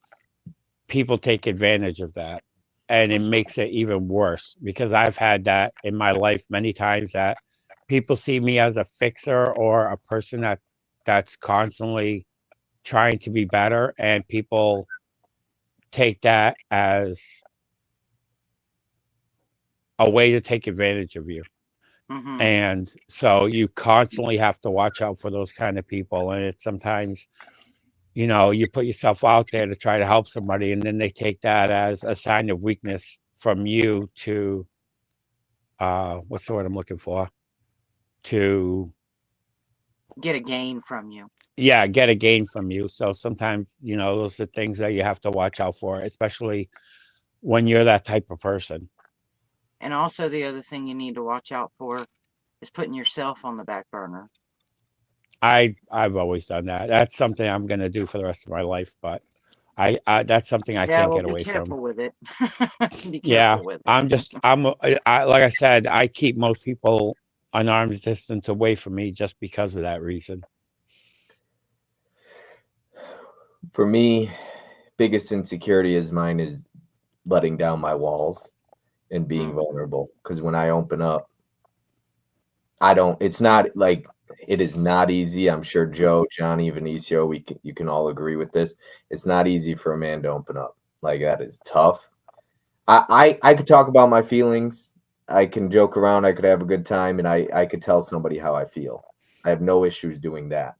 But when I'm going through something, or I'm facing battles, or I'm facing demons in my head, that's when I close off, and that is hard for me to open up about struggles, where I'm at, things like that. And that's what can cause insecurities, is when I'm vulnerable, afraid of being judged or how somebody's going to look at me, especially if it's someone I care about or a relationship that I'm working on with someone, of opening up about that, of being like the insecurity of I'm not going to be good enough when she finds this out, that this is in my head, or that I do this, or that I struggle with this, or that I think this way. So that Yeah. is what triggers mine. Because sometimes people see that as a sign of weakness. Yeah. That's why that's especially when it comes to anybody of the opposite sex. A lot of times they see it as a sign of weakness. That's why a lot of guys feel more comfortable talking to other guys about Yeah. it than over with a woman. Yeah. And I've talked about it before, like Nikki and Caprice have talked about the importance of letting their husband know they could be vulnerable, but also it doesn't make them any less of a man. But not all women are like that. And so it is terrifying to open up, even when you do have a woman like that in your life that doesn't judge you. It's terrifying, because you're afraid of having it be used against you or laughed Yeah. at. So I don't, Benicio, do you have, like, I don't know if you could relate to that, but you could even answer your question or anything. I don't know really what triggers my insecurities, but I definitely agree with you. Being vulnerable like that, and I feel like people, at least past relationships that I've been in, they love to use that kind of stuff to get back at you later on in life. So yeah, it does, and then those things start creating other triggers, or other insecurities, because you've had this experience before. So it's like, bring up that again, it kind of worries you that it's going to be the same exact experience as it was before. Sometimes it is, sometimes it's not. And I think for women out there to like hear this, it's so important. It's not even necessarily you that I can't open up with. It's that the moment I did in my past, it was used against me, like Vinicio saying, and it will close you off. For future relationships, you will be like, I can't open up. It was used against me in the past. It was laughed at. I was mocked for it, whatever it is. Like I was looked at like less of a man because I have struggles. I was gonna say I've had that happen. Yeah, and it closes you off. Then you're like, I can't do this again. I'm not doing that. I'm not opening up. That's how women feel. That's what they're gonna do. Forget it. I'm done. I'll just talk to my boys about it. Like they're not. That or sometimes you can talk about something and they take offense to it, like they're the ones that's the issue, and they turn it around on them. So then now you feel like what you're trying to talk to them about, sometimes they take an offense to it, thinking that they're the reason that you're like that, when it's nothing to do with them. It's what you deal with on a day-to-day basis, and you've dealt with that even before them. And they just sometimes can't understand that. And then that could be an insecurity for that person. Yeah. And then then both people are shut down. Yeah. And then if the wheels are already spinning in your own head because you're already your own worst critic, and then somebody just adds that little, and it can be little, it can be minute, but it'll spark some old shit and have you all messed up all over again. Yeah. I just want to say that every single time you guys say this whole wheel thing, all I hear is that song, "The wheels in the sky keep on turning." I'll say this though, I am lucky enough that I've had women in my life that, like, I have two sisters, I have a mom like that has always been in my life and everything like that, and then even Nikki, we've had a great friendship, and being able to be real and not feel judged has been so important into me not feeling like I can't open up at times. And it's hard, and I don't always do it. Like I shut down in the past, obviously, recently, but I think Nikki. But if I ask you a question, you always answer me honestly. Yeah, that's you never tell me it's none of my business. Yeah, I'll answer honestly. I don't feel like lying is going to get me anywhere, but I'm blessed to have a friend like Nikki who's taught me how to is I just don't have a lot of female friends in my life. I don't feel like I need women in my life, if that makes sense. And so it's nice to have a friend like Nikki where it's just like such a pure friendship of being there and honesty between the two of us. And I'm grateful for that. And I talk about that a lot, but like I am so grateful for that, where it's just always been that way. And I think you've kind of taught me how to be a good friend to somebody, and that's important. Like I get to see that from you, and in ways that I might be struggle, or how I could be there for somebody. And like that's important that I learn that. And then you teach me about things I don't understand about women that's important for me to understand. So I'm super grateful for that friendship that I have, because I don't have that with other women. And I think you do need women in your life who can help you understand. You know, there's things I'm You not. need a different POV sometimes. Yeah. Now, Yeah. Johnny, what about you? And I know Nikki, if you guys wanted to touch on the situations that trigger your insecurities. Just basically everything that's been going on right now. You guys saying that, you know, I belong and all that stuff, that's it's triggering it, because I'm like, okay, well, when you know, I'm going to wake up from this. You know, getting praise when I don't feel like I particularly earned it will get me to question it, and I will start to create these scenarios in my head where I will, all right, if and I'm going to use you, Bob, as an example. Like you'll come out and you'll just text me and say, "Oh, you good job on this." Da da da da da.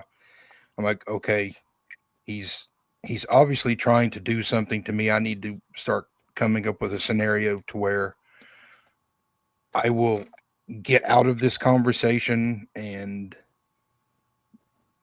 kind of like get off of like social media for a while, because I don't think that it's warranted. And if I keep saying like, yes, oh, thanks, Bob, thanks, you'll keep adding more to it, and it'll be more, I don't want to say pressure on me, and it's something that I wouldn't want to deal with. So I will create a scenario to where I will escape this conversation and just close myself off from everybody. Like deflect. Kinda, yeah. That's usually the one thing that actually does trigger that insecurity of mine, is when I keep getting, "Oh, you're doing great, you're doing great." I'm always going to question it. I don't think that it's just something in me where I will always question everything, that any kind of platitude I get from someone. Yeah. How about you, Nikki? I'll catch up with the chat after. Things that trigger my insecurities probably don't happen very often in my life anymore. I don't put myself out there like that. And I don't and I've also learned to cut the people out of my life that make me feel insecure, or they've cut me out of theirs. So that's even better. Then I didn't have to do anything but go away quietly. But I try not to let all that bother me anymore. I feel like I'm in a good place in my life right now. I mean, not in a great place in my life right now, but God's always looked out for me. We've never went a day without food. We've never went a day without electricity. We've never went without, period. Mm-hmm. And it doesn't matter what we don't have materialistically. So I just don't worry about the insecurities anymore. I'm going to just come home and shut the door if I don't like the world out there. And that's when I pray for you, Nikki. That's one of the biggest things I know at the moment, because you talked about it earlier on the stream, is the worry about the financial side of things, because it gets expensive what you're going through. And it's like, that's one of my biggest prayers, is that no matter what, God provides for your every need. Like, it's easy to say, God, provide for what I want, but I keep praying like that God provides your every need that you to support you and your family. I mean, this is a tad bit on the personal note, but tonight, my birthday was in August, and Jeff gave me a gift card for my birthday and told me to buy myself something nice above and beyond the gift he gave me. And so tonight he says to me, "Mom, have you bought yourself anything with that card yet?" And I said, "No, I'm hanging on to it because what if I need it?" He was like, "Buy yourself something." He was like, the Criterion sale has Breakfast Club. Buy yourself something. And it's just, do I need that or do I need that card to be there as a security? Either way, I have it. I might make either decision. I don't know. I'm not going to let it bother me, whatever I do with it. So, I was going to say little things in life. something that Johnny said reminded me of something that used to happen to me, similar to what I was talking about, one of my insecurities.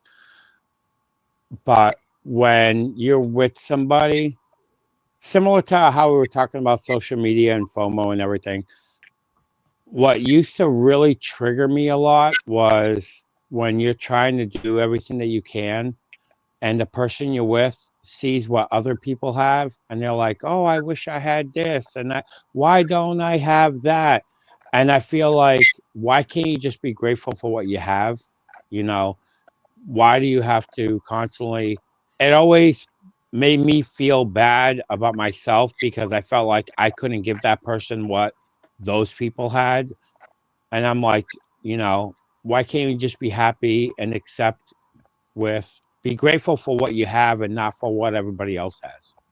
And, there's people a lot worse out there than you are. And it's like, be grateful for, even if you don't have everything, similar to what Nikki said, it's just like, be happy that you have a roof over your head, you have your bills paid, you have electricity, you have food.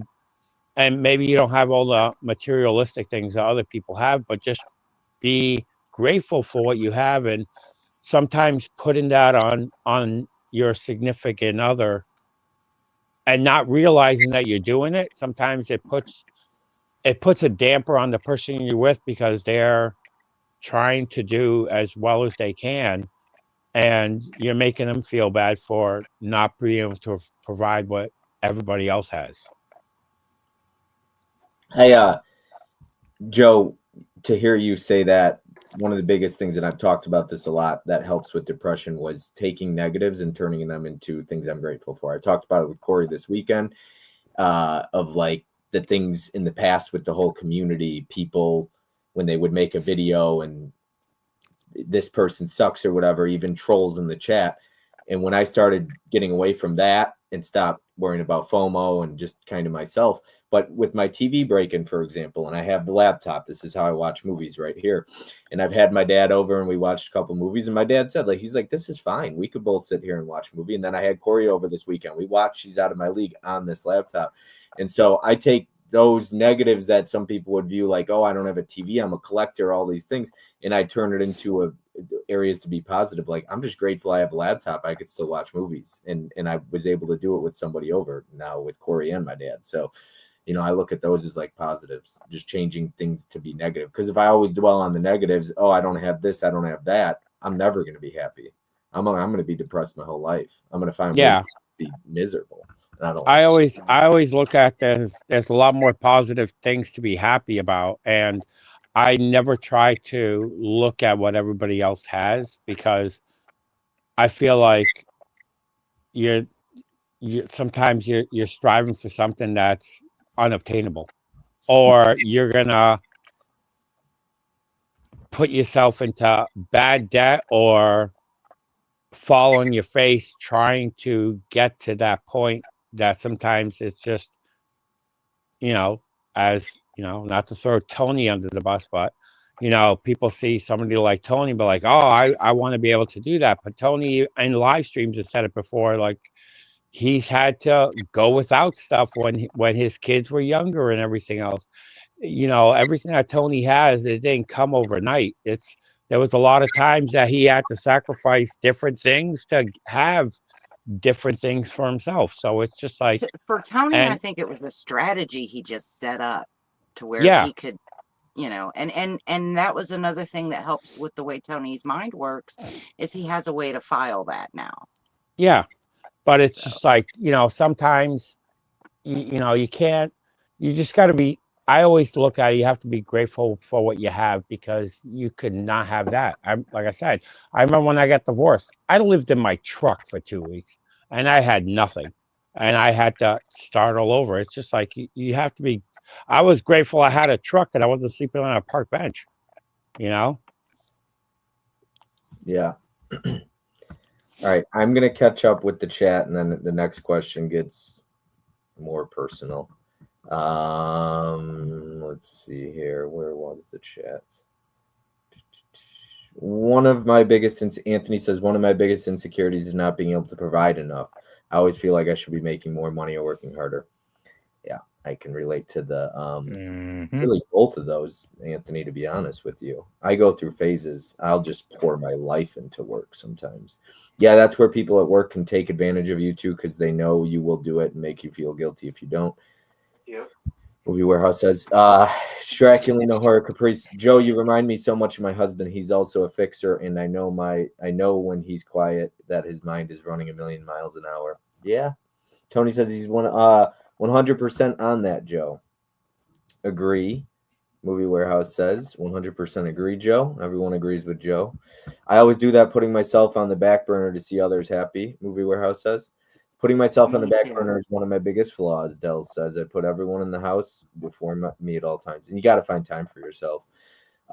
Vin says men should be emotionally available to their wives, but stoicism needs to be appreciated. A woman doesn't want an emotionally dysfunctional man. That's true. Very true. Mm-hmm. Absolutely. Feeling like you're not enough or don't do enough is the worst feeling. No matter if I did like 8 things, still not enough. I'm thankful for these streams. Great group of peeps. Thank you, Marie. I was gonna say that's one thing I say to Marie all the time. A lot of times I come home, she's like, "Oh, I didn't get this done. I don't get that done," and I always say, "Marie, tomorrow's another day." I never put it on her shoulders like she never did enough. I always say to her, "I'm like Marie, tomorrow's another day. You know, don't worry about it. There's always tomorrow." You're Because I still never there want her. for him when he comes home, Marie. I never want her to feel like she didn't do enough because I never want to feel like I didn't do enough. Yeah, I as like long as what she's there when you get home. I like what Dell said. Those of us who grew up in the 70s or earlier were taught men who showed emotions besides anger are weak.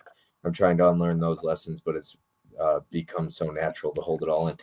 I mean, even being born in 91, I agree. I completely agree. I think I got that from my dad, who was born in, the 50s. So I get it. If you can't talk to your partner about what's going on, it will never work. Yeah, there has to be an open line of communication. Yes, free therapy in a way. Bob gets an award.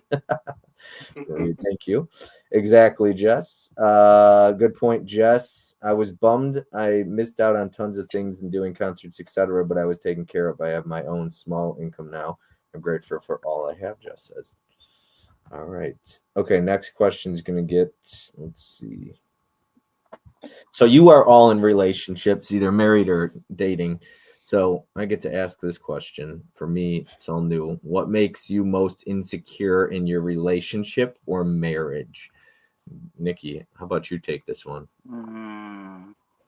Well, I have a unique situation.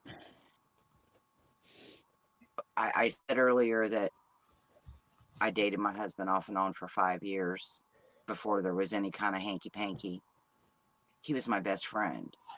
So there was no secrets. We knew all about each other's pasts. The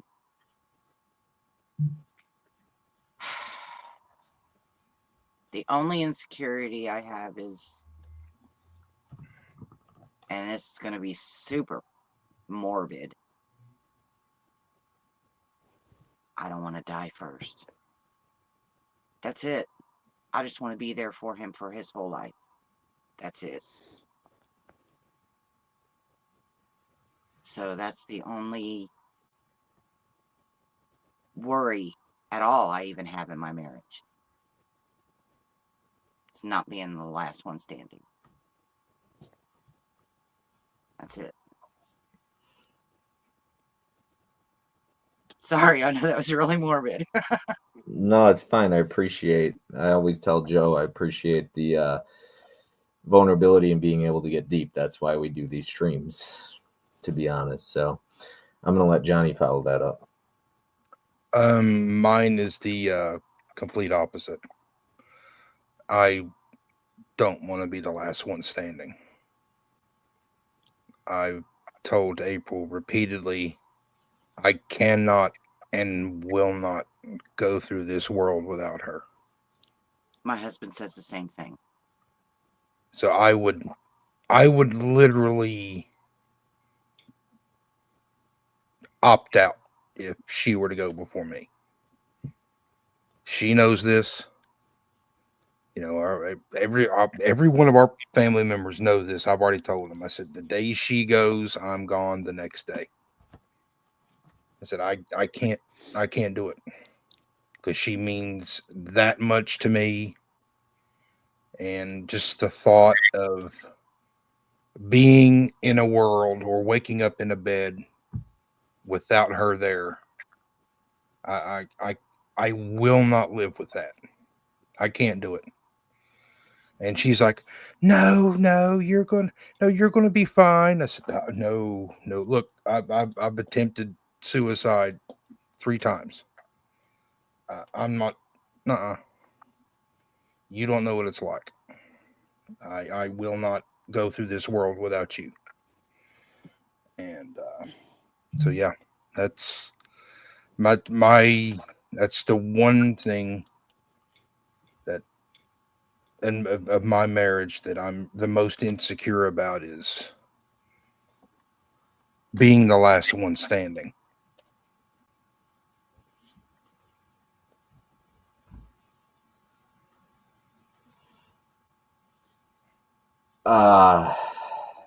So for me, what makes you most insecure in your relationship or marriage? You know, it's funny. I won't even really say I could answer this question because I haven't never been married. And as far as a relationship goes, I just started to put myself back out there. And Vin's the one who told me that he's, you know, seen somebody because of Facebook dating. And I was like, I didn't even know Facebook had a dating thing. But I hopped on there and started having some luck. And, you know, I started to see somebody. And so for me, like, what makes me most insecure is not being good enough. And then really what Anthony said in the chat a little bit ago is not feeling like I work hard enough or not making enough money, and then not being good enough for her.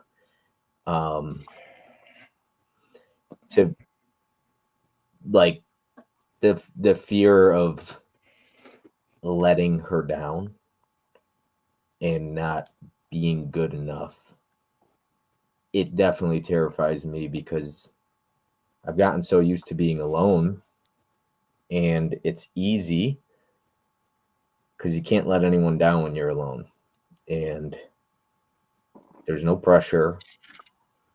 I don't have to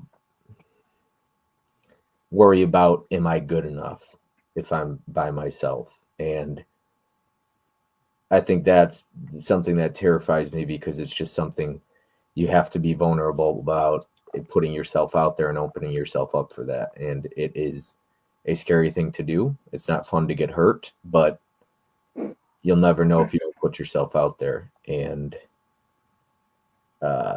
yeah, I want to, and I think that's why, and I talked to Johnny, we spoke about this earlier, the having to hear like that validation. And I don't want to say like you need validation. I think that could become an insecurity, but I think I have to know how somebody feels. That's important to me. And I guess to know I'm like good enough in a way, you know, and I don't know if that ever ends. And I think that's why I'm trying to get to the point where I could look myself in the mirror and be proud of who I see and not hate the person I see. And that's a work in progress. I'm better than I was, and I'm still not there. We're all a work in progress. Life's work every day. That's why I said I don't care about a job. I'm working at life. So life's work every day. Yeah. Benicio, how about you, man? So for me, it's probably still going to be the fact that I am not the breadwinner this time. I'm not even working right now, you know, and she's the only one working. And usually it's the opposite. So it's a weird thing for me that I feel like shit about.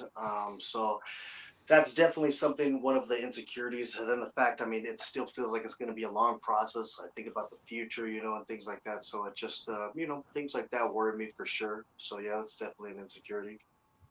Yeah, thinking about the future for sure. Joe, how about you close this question out for us, man? For me, it's similar to what I said earlier. My biggest insecurity is just not not doing enough, or not not just not doing enough for Maria, my son. And something that worried me last year when I ended up in the hospital for 9 days, because it's the first time I ever got like really sick, that something happened to me and my son not having what he needs if anything ever happened to me. And that scared me.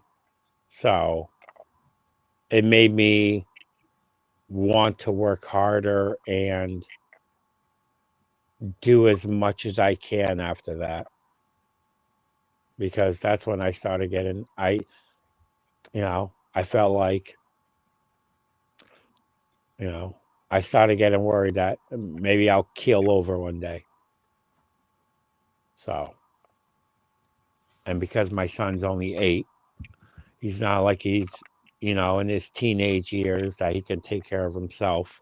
So that's what made me nervous. Mm-hmm. So, I'm gonna catch up with the chat here.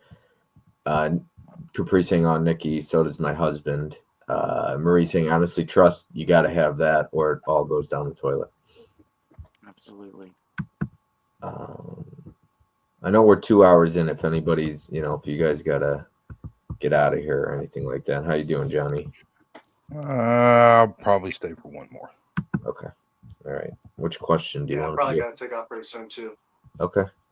That's okay. Yeah, I get it. I understand. There's a lot of questions. So I'll skip ahead to this question then. Make it a happy one.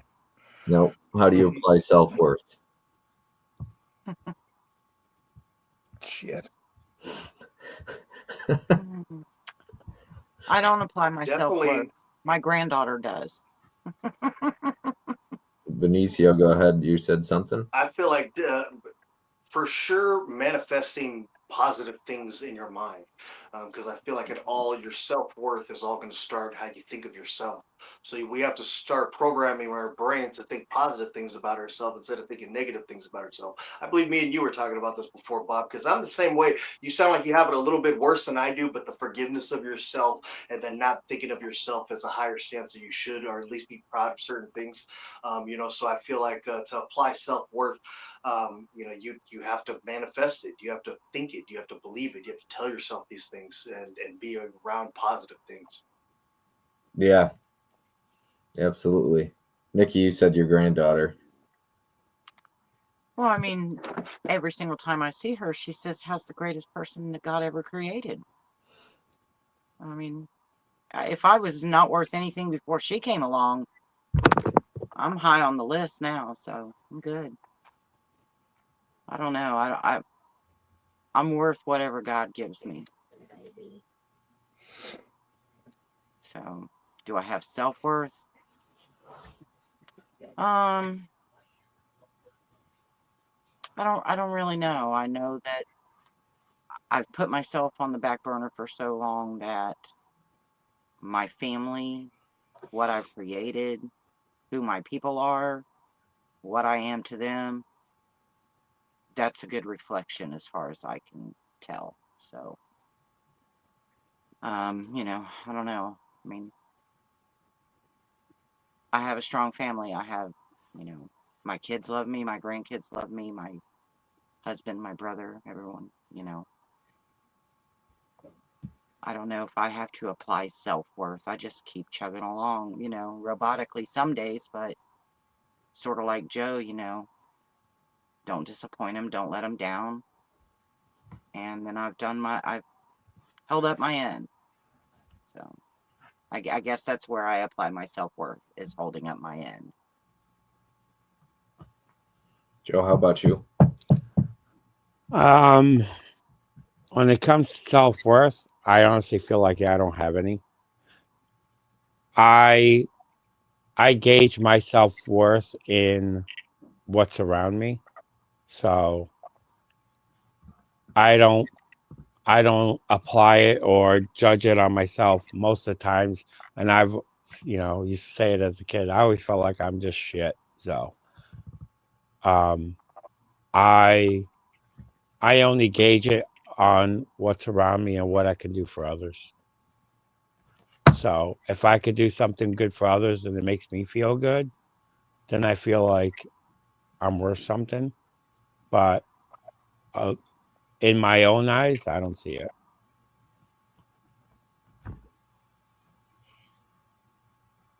Honest. Trust me, you're worth something, Joe. You are. For sure. Absolutely. You've already proven that you can give more to your child than you receive. So Yeah. Johnny, how about you?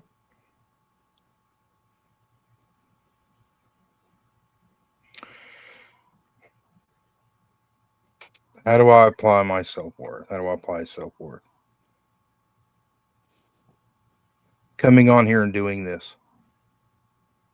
Even though, sometimes, like I said before, I'm waiting for the other shoe to drop, or, I'm going to wake up from this, from this dream, and, none of this has really happened. But, there may be a little piece of me inside that says, you are actually good at this. You're worth it. And just to keep on plugging through, keep just each day, try to get a little bit better than you were the day before. And, coming on here with you and all the other streams that I've been on, here recently, it's just, yes, it's kind of, I'm still, trying to tell myself that, yeah, you're good enough. You're worth it. But it's still, again, it's still a struggle. Again, are they going to find out that, shit don't float? And, just keep plugging. That's how I do it. I think for me, it's working harder in getting myself to a better place. So, making better decisions financially, getting back into the Bible helps a lot with that.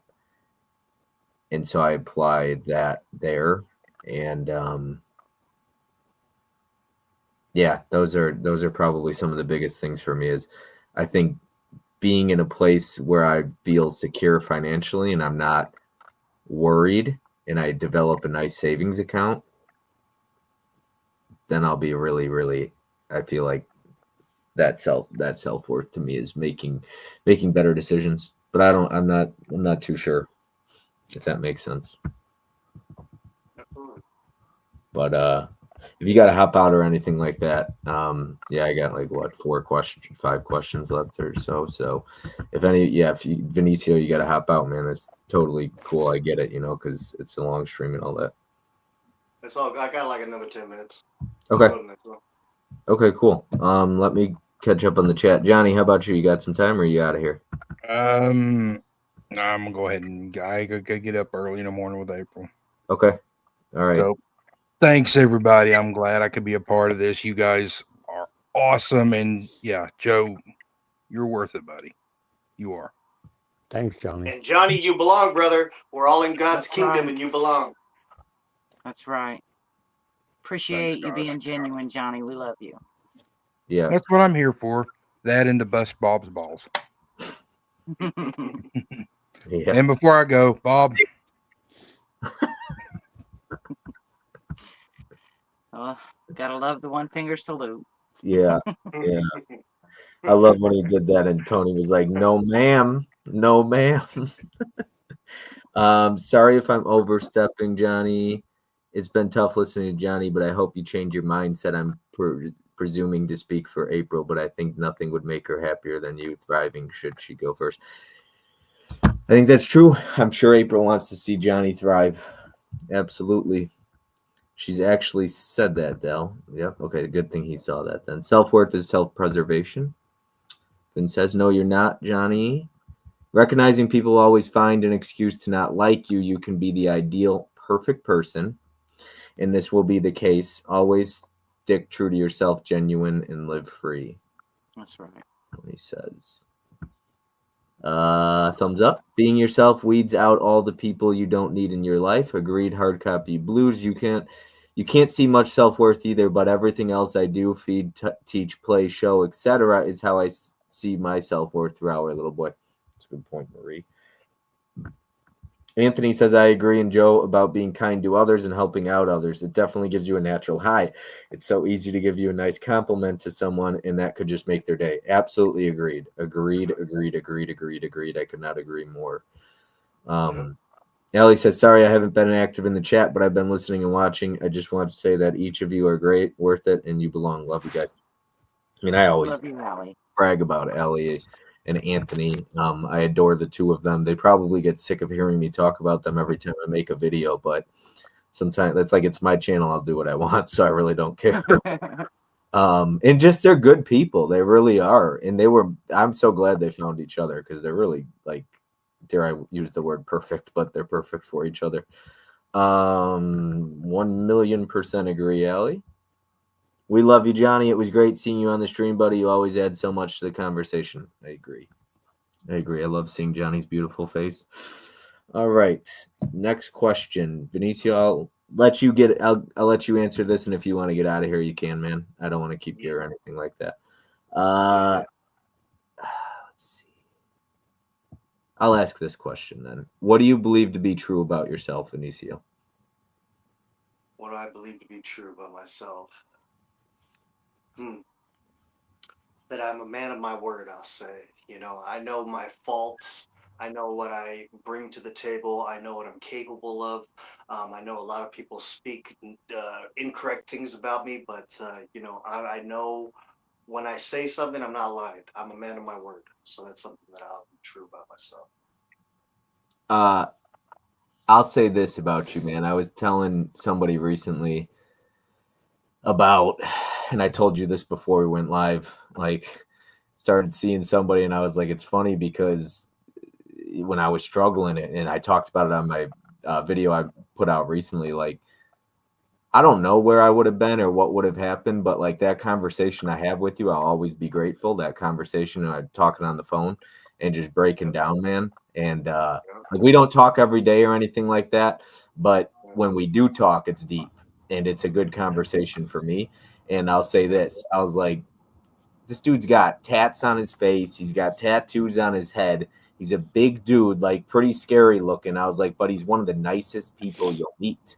And I was like, it's so easy to be intimidated by somebody like that or think something. I was like, but he's been through a lot, done a lot in his life. And here he is now, and he's still going forward. And it's just, yeah, it's easy to judge a book by its cover. But man, like, I appreciate you. I respect you. And you're a good dude. And definitely that's what's true about you, man. You're a good guy and you care about people. And Appreciate that, man. unfortunately, it's easy to judge a book by its cover or look at somebody's past and then never forgive them for it. Yep. Like, we all made mistakes. And I think that's why you and I get along so well, is because not that we've had the same road, but we've made so many mistakes and we're open about that. And I think like that's why I'm doing what I'm doing on my channel now, is to try and hopefully make a difference and make an impact. And I've had like an idea. It's funny to do something with you, man, about like going through our life and like a one-on-one or something. Like, doesn't have to be live. It could be pre-recorded and just talk about like almost like a therapy in a way, but talk about like just a testimony almost of like where we were when we were kids, and just go through, could be like 5 weeks or something, whatever series, and just talk about like our teenage years, our 20s, our 30s, and whatever. Dude, I got stories for days, so that would be a never-ending series that we could definitely do. Yeah, well, I think it would be fun. Like I want to do that because I think there's people out there that is good for them to see different sides of you, but it's also like I think your story could make a difference. Absolutely, and that was my whole like perspective with my new channel. I just want to tell my testimony so people don't have to go through the same mistakes that I went through. Because I went through a lot. And sometimes I went through them over and over again because I wasn't learning lessons. So, I think that will be very beneficial. And I think that's like to hear you say you don't want people to make the same mistakes. I think of Joe and being a dad like that. He talks about that all the time. Like I want better for my son. I don't want him to go through what I went through. And that's why for a lot of years I've never talked about I told my story to one person once and they cried for like an hour after I told them.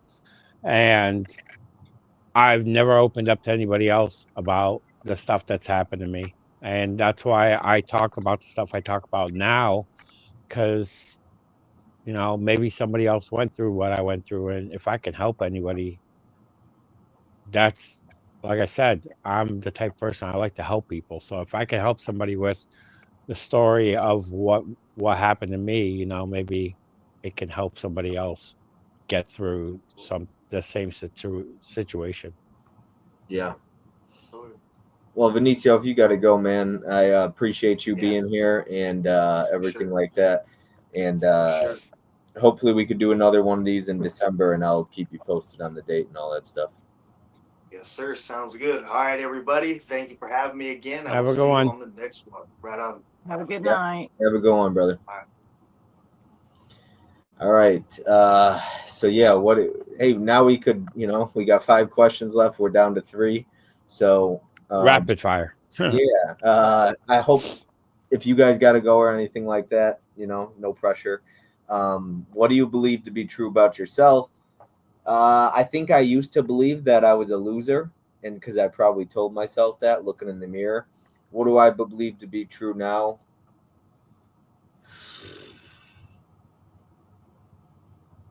It's I guess it's sad that I can't answer that question.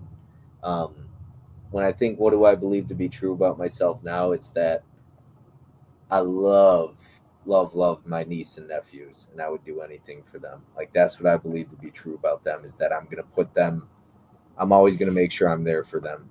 Like that's what's so important to me. And they're not my kids or anything like that. I don't know that I'll ever have kids, but being there for them and being a good influence and just helping them, like that's what's so important to me right now, and that's what I believe to be true about myself.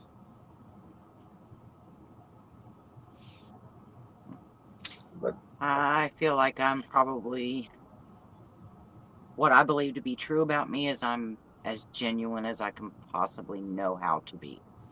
I try not to and honest because like I'm definitely going to hurt you with honesty before I'm ever going to hurt you with a lie or uh being mean or anything like that.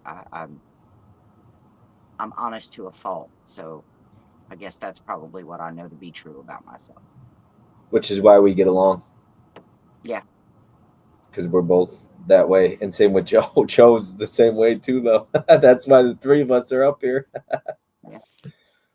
I'm gonna Because say we'll hurt you with the truth. for me, just the 3, and not to piggyback on anybody else's. So, for me, what's true about me is I'm hardworking, and I honestly feel like I'm a good person in my mind. I I feel like I'm an honest to good, a good person just because of what I'm willing to do for people and the sacrifices that I've done for people. So I feel like I'm a good person for that, you know. So that's like what I feel is the most true about me. And that last thing, me saying I'm a good person, that's, I don't know. Me saying it out loud, it it gets me a little choked up just because it's something that I've never been able to really say about myself because I've never felt that way. But I don't know. Well, you've made it your purpose in life to put good things out into the ether, and that always comes back as good karma for you. So Yeah. And yeah, you put others in front of yourself, man. I appreciate that about you. Mm-hmm. Let's see if I can catch up on the chat here. Whoa. Okay. You should all MRSA. I don't know if I've ever seen them in this. Mrs. Amy C. Let's see. This is why I need you in my life, Nikki, to help me with my reading. You should all be Mrs. ABC, thank you so much for being here. You should all be very proud of yourselves for showing up and talking about such difficult topics. You all belong, and our magic in this world keeps shining bright. For that. Thank you. Very kind-hearted comment. Thank you. Thank you for being here. Love that, Vinicio Capri says. Del says, got to call it a night, but pat yourselves on the back. Not everyone is able to put themselves out there like you all did tonight. Thanks, Del. Appreciate that, Good Del. night. Thanks, Del. So, I think for me, and I don't know how y'all feel about this. I remember when I was going to CR recently, somebody, I think I offended them. Somebody had said, it's not easy to admit. So step one is like admitting, you have an addiction or something like that, or that you struggle. I was like, it's not hard for me to actually admit to that. I was like, the hardest part is getting the help you need and doing the right things to correct that. Like when you're doing wrong, I was like, it's not hard for me to talk about this stuff. I was like, it's hard to make the changes necessary and to become a better version, I guess. Like, it is hard to sometimes open up about it, but yeah, I enjoy it. I think it does help. It's almost like a therapy in a way. And I think it's what Joe and I kind of do. I feel like we could talk, Joe and I know that. We've had a conversation for about 30 hours in one day once, right, Joe? So, yeah, I don't know. Prince says, I think vulnerability is 100% true about everything in everyone's life perspective. I told myself the dumbest things, but reality kept reminding me I'm not. Yeah, you don't want to be. Disability doesn't mean I don't matter. I do matter. I don't fear failures. I don't fear circumstances. It's tough living with a freaking wheelchair, worrying about others' reactions. But hey, we all love you, Prince. We love That's right. you. Tell him to stick it. Try to check up on Prince every once in a while because he's my buddy. I'm true. I'm raw. I'm always keeping it real. Vulnerability matters. Yeah, Prince is a good dude. All right, let's see what we got here for the next question. All right. Are there any past relationships that add to or have caused some of your insecurities? Ooh, this is a big one for me. My last one. This is where I'll get talking about this is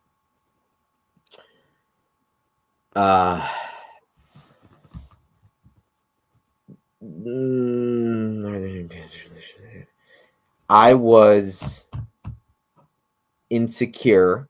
I didn't realize this until I went. So after the relationship was over, my buddy Will and I went out to dinner, and he asked. It was about a week later, and you need friends like this because some people just do the pity potty and let you sulk for long enough. And he was like, it was about a week later. He's like, hey, what were you insecure about? He's like, I'd let you sulk long enough. Now we're gonna get real. And he was like, what were you insecure about? Right away, I wasn't insecure. What are you talking about? I don't have any insecurities. And he was like, yeah, you did. We broke it down. And I think what made him such a true friend and a real friend was that he was willing to sit there and he was like, yes, you do. And I was like, no, I don't. He was like, yes, you do. And he helped me break it down why I was insecure, but he went deeper than that by saying, let's work through it. And I think it's easy for friends to just call you out and leave it there. But I think what separates a good friend and a great friend is somebody who says, "Hey, Joe, you're doing wrong," but then helps him change his ways or lets him know what he's doing wrong and how, hey, I'm going to go through this with you, man. Like what you're struggling with or whatever it is. And I think that's, you got to go to that point when you're a real friend with somebody. So for me, it was him breaking that down. And I didn't realize, man, she made more money than I did. So that was an insecurity of mine. I was living at home. She had her own house. Insecurity number two. Two biggest insecurities for me is not number three, not being good enough. Number four, thinking she was way out of my league as far as looks go. And I didn't realize these things until my friend helped me break down those walls and realize, like, holy crap, I had insecurities and I didn't realize. And those are the things I don't want to bring into this relationship in the future. Is I don't want that. And it felt really good to talk about that early on with somebody. And it felt really good to break those down with the person and to be open about that and to understand, like, this person that I went out with is not looking at me like that and does not judge me or put me down, and they accept me where I'm at. And that felt really good because that's an insecurity, like my job. And I was open and honest about that because as I was trying to put myself out there dating, anytime I brought that up, hey, this is what I do for a living, sometimes I would get just straight up ghosted. Sometimes I'd get like blocked or whatever. And so that could even add to the insecurity. But it felt really good to be honest. And I'm upfront. And Nikki, you know that about me. Joe, you know that about me. I'd rather break it all down right away and have you say, yeah, I'm not interested, rather than 3 months later be like, oh, I didn't know this is what I was getting myself into. So I'm like, this is who I am. This is everything. I'm going to lay it out there for you. You either take it or leave it. Like, am I happy to be here? No, not necessarily, but this is who I'm at. This is who I am, and this is where I'm at. But it doesn't mean I'm okay staying here. I'm trying to be better, but this is where I'm at now. And I need to be open and honest about that. And the fact that somebody accepted that and didn't look at me differently is like, it blew my mind that that's possible, that somebody could appreciate me for me and accept me where I'm at. I was like, and like, I tell you, I think to myself, I'm like, it's incredible and it's an amazing feeling and it's crazy. So I was gonna say, for me, I've never felt that way. I've never felt insecure about past relationships or anything, for the sole purpose of, similar to what I said earlier. Until Marie, all my past relationships, I've never been the person that has put myself out there. The person always was the one who approached me. So I think because of that, none of my insecurities ever kicked in, because it wasn't like I was shooting above the belt. Like, I wasn't trying to go after somebody that's I felt like was unobtainable or better than me, because I looked at it as, since she was coming to me, I was on equal ground, regardless of what she looked like. So I never got, my insecurities never kicked in. My insecurities never really kick in till it's always like towards the end of a relationship, because even with my ex-wife is the only relationship I've ever ended, and that was, when I got divorced. But every relationship before that, it was always the girl leaving because of me being a fixer. I've I never give up. I'm the type of person that I feel like I can fix it. I'm always feeling like I can fix it and I can make it better. So that's when that kicks in. With my ex-wife, you know, because it was something that, regardless if it could be fixed or not, was, to me, crossing a threshold that triggers other issues with my parents, that she crossed a line that, to me, I could never go back and ever, look at anything. So that's the only relationship I ever ended. But when it came to past relationships, my insecurities never kick in at the beginning. They always kick in towards the end because I'm always constantly trying to fix it and never giving up. Similar to working or anything else, I never quit. I'll constantly fight. I'm a fighter, physically and mentally. Well, then you don't want to be a quitter, so Yeah, as I said before the stream, nobody likes a quitter. that's right. Yeah. No, have similar agreements to that. I mean, yeah, I had things in past relationships that implanted insecurities. However, my husband didn't let that shit fly. I'm not allowed to be insecure about my relationship with him. So, he's like, he still, even today, he even said to me, well, I ain't going nowhere. So, I mean, no matter what happens, I know I never have to worry about losing him. And there was only two things I ever asked for from him to begin with, and that was don't hit me and don't leave me. If you really love me, those are the two requirements of, getting together and working this out. So,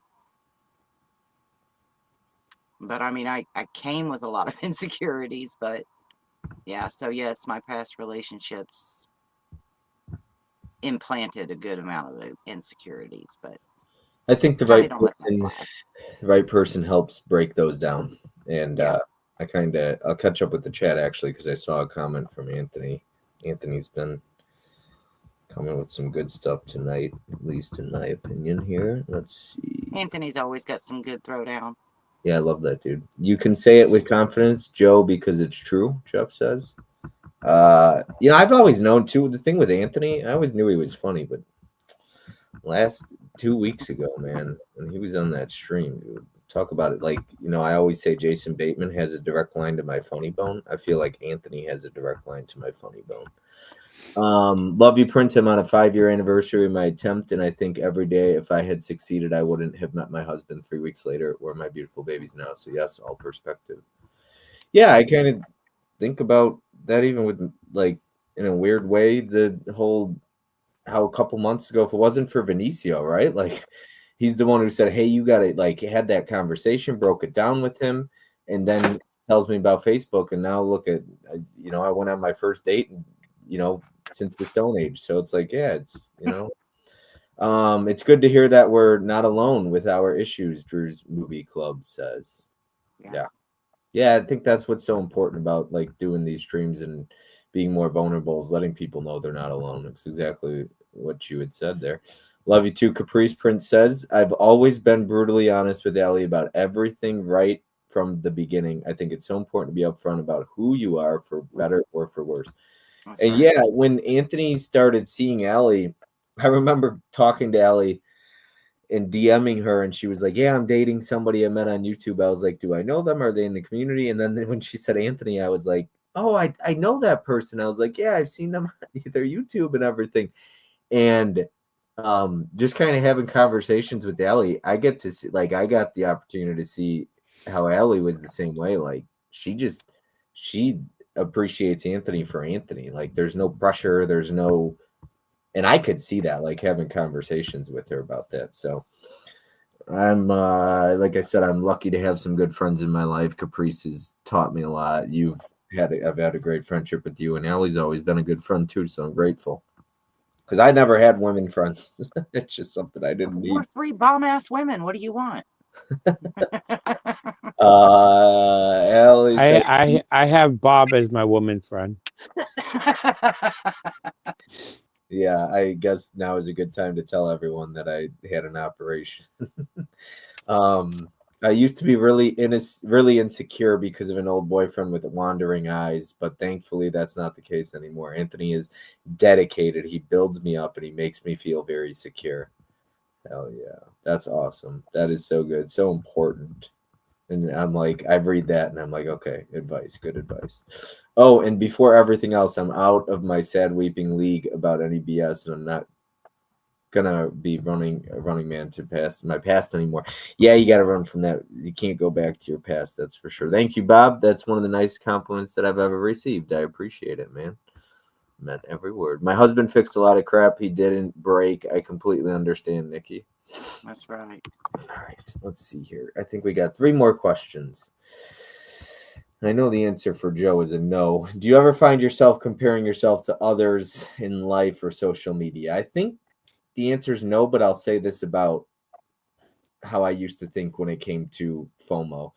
Um, I texted Adam this. When I started going through my movies, I started to think to myself, why do I have all this stuff that I don't watch? Is it to keep up with the Joneses, so to speak? But I started thinking, I was like, man, getting rid of all this stuff, the way the shelf looked, I was like, who am I doing it for though? Is it because it really looks cool to have 100 Severin titles and all these slipcovers? And I started thinking to myself, I was like, I don't want to do it for anybody else. Like, I want my collection to be for me. And I'm going to pick on Allie and Anthony, as I always do. And I say this so people are getting sick of it, I'm sure. But Allie was the one who kind of told me, like, her collection at the time before she even lived with Anthony was her collection. It was personal to her. Everything on her shelf she had seen or loved or something like that. And I started thinking to myself, I was like, all this crap, I don't watch it. Like, there's so much stuff on here. It's like, why do I have it? Am I doing this to look cool? Because that's not the right reason. And so I don't think I compare myself too much, but I think at times I might. Not so much collection based, but sometimes where people are and being disappointed at where I'm at in life. And so I think sometimes I could end up doing that. But I think following, and I hate the word following, but I think having the right people in your life is important. And that's why I have shut people out. That's why I've, as bad as it sounds, like, told people I don't want to be your friend anymore. That's why I've had to block people. And it's also why I hit a lot of people's stories in their posts from my Instagram, because I got so sick and tired of seeing, and it's just me. You got to do what's best for yourself. But I knew the people I wanted in my life, and I know the people I don't. And I just didn't, it's helped so much not having to open Instagram every day and seeing people get stuff in for free every single day. And some people enjoy that and they're doing what's best for themselves. And I understand that, but it's really helped me a lot to not have to worry about seeing that all the time. Because I think that was creating this jealousy, and I don't want to be a jealous person. And I would, to piggyback on that, I never get FOMO or, look at anybody like that, because you only see, sometimes what you see is, as they say, uh, a paper house. You only see what people want you to see. You can have the greatest, biggest collection, have all this greatest stuff, but you could be hundreds of thousands of dollars in debt. You could be living in your parents' basement. You could be driving a crappy car. Your house could be, I forgot what they call it. It's a house of cards. You only see that perception.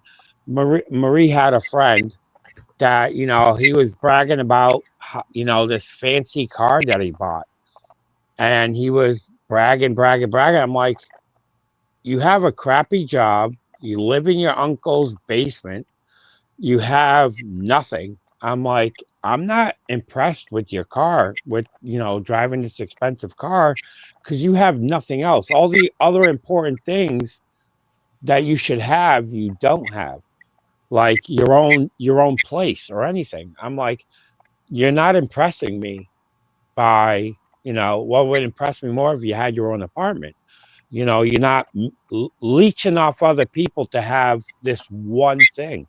So because of that, because you don't know anybody's full story, I never gauge or get FOMO on anything, because you only see what people want you to see. So because of that, I don't I don't get jealous, period. About I don't, even Marie will tell you, I don't get jealous for anything. I'm just not a jealous person at all in relationships or in life with what people have. I just that stuff I don't sweat. That's just I don't sweat the small stuff Yeah. in my life. Yeah, I definitely don't compare myself to other people. I mean, No. I compare myself to who I was yesterday. Yeah, and hey, I know you're a big Matthew McConaughey fan. I'm sure you've seen his Oscar-winning speech when he said, "The person I'm chasing is me in 5 years because I'll That's it. never be that." That's And it. so I love that. And I know you and I are big Matthew McConaughey people. Yeah. And I know Caprice is a big Definitely Matthew love that. McConaughey person as well. I love me some Matthew McConaughey. I could listen to him speak for hours. Me too. Yeah, he's I don't just even have to be. I don't even have to be listening or watching him. I can just be listening, and that's I enough. saw a comment that recently someone put on there. It was a real who sent me today, Corey, and that one of the comments said, "I could listen to this man share a story about him taking a poop. Like he's that good of he's just that good of a storyteller." Yeah, he is. Some people are really good at telling stories, but I'm sorry I interrupted you. No, that's fine. That I mean, I really just don't compare myself to other people. I only compare myself to the mistakes I've already made. I'm the only one that can fix myself, so I'm the only one that worries about. I mean, I don't worry about other people because I can't fix them even if I, you know, and I don't worry about what they have that I don't have because I have everything I need. So, All right, let's see here.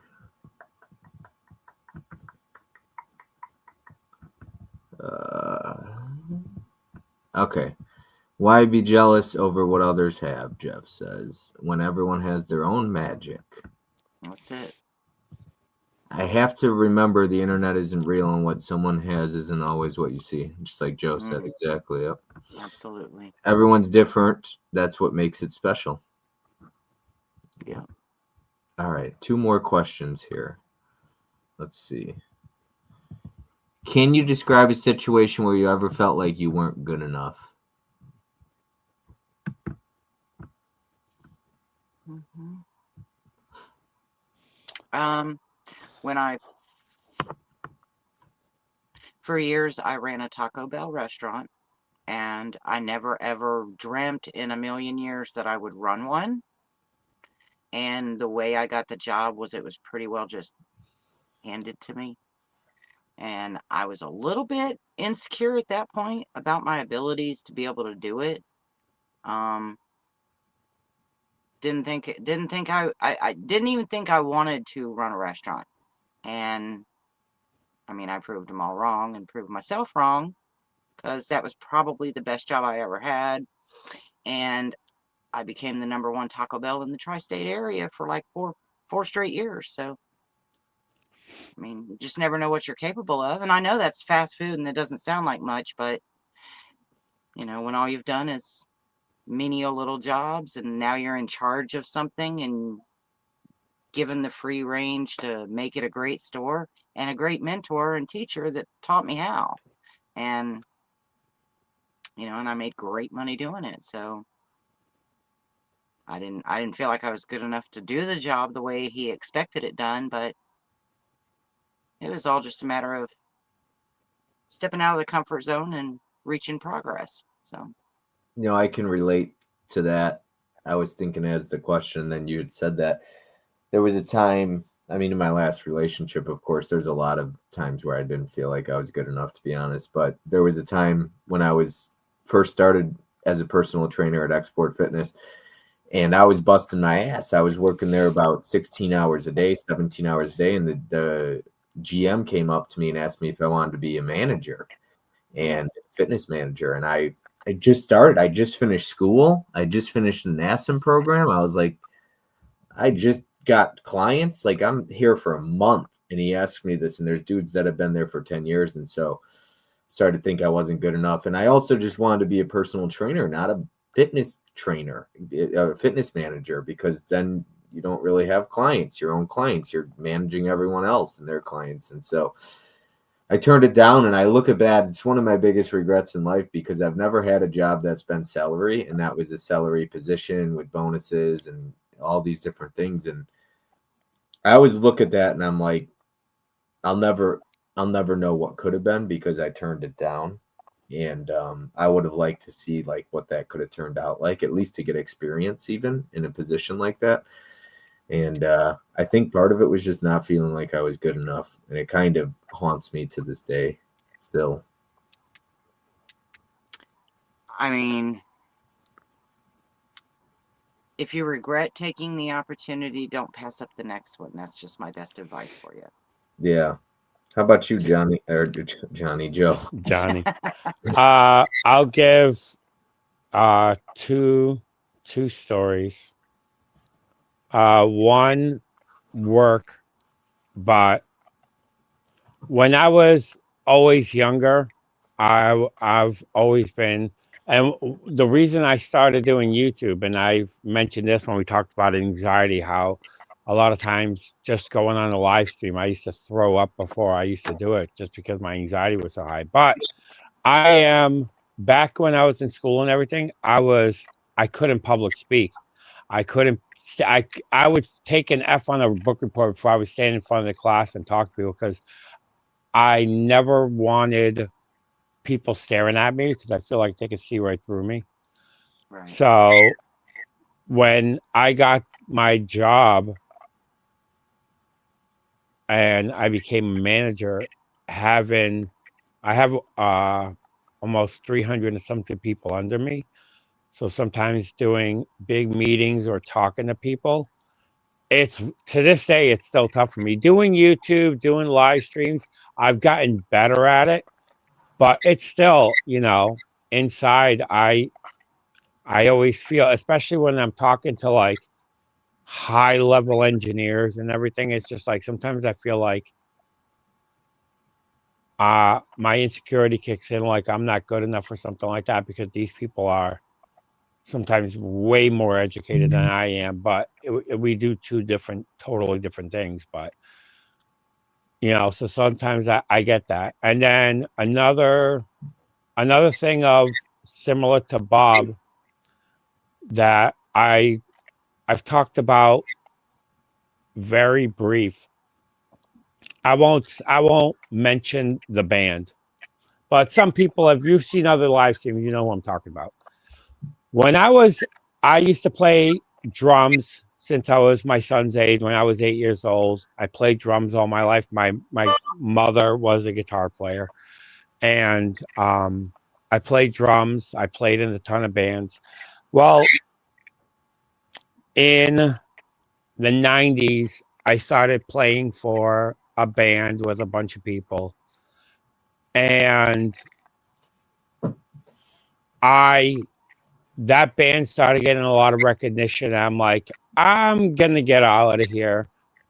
Because I'm not good in front of people. When I used to play drums, I played drums backwards on stage with my back to the audience, and I used to wear a black hoodie because I couldn't see anybody. I couldn't play like that. I don't like people looking at me.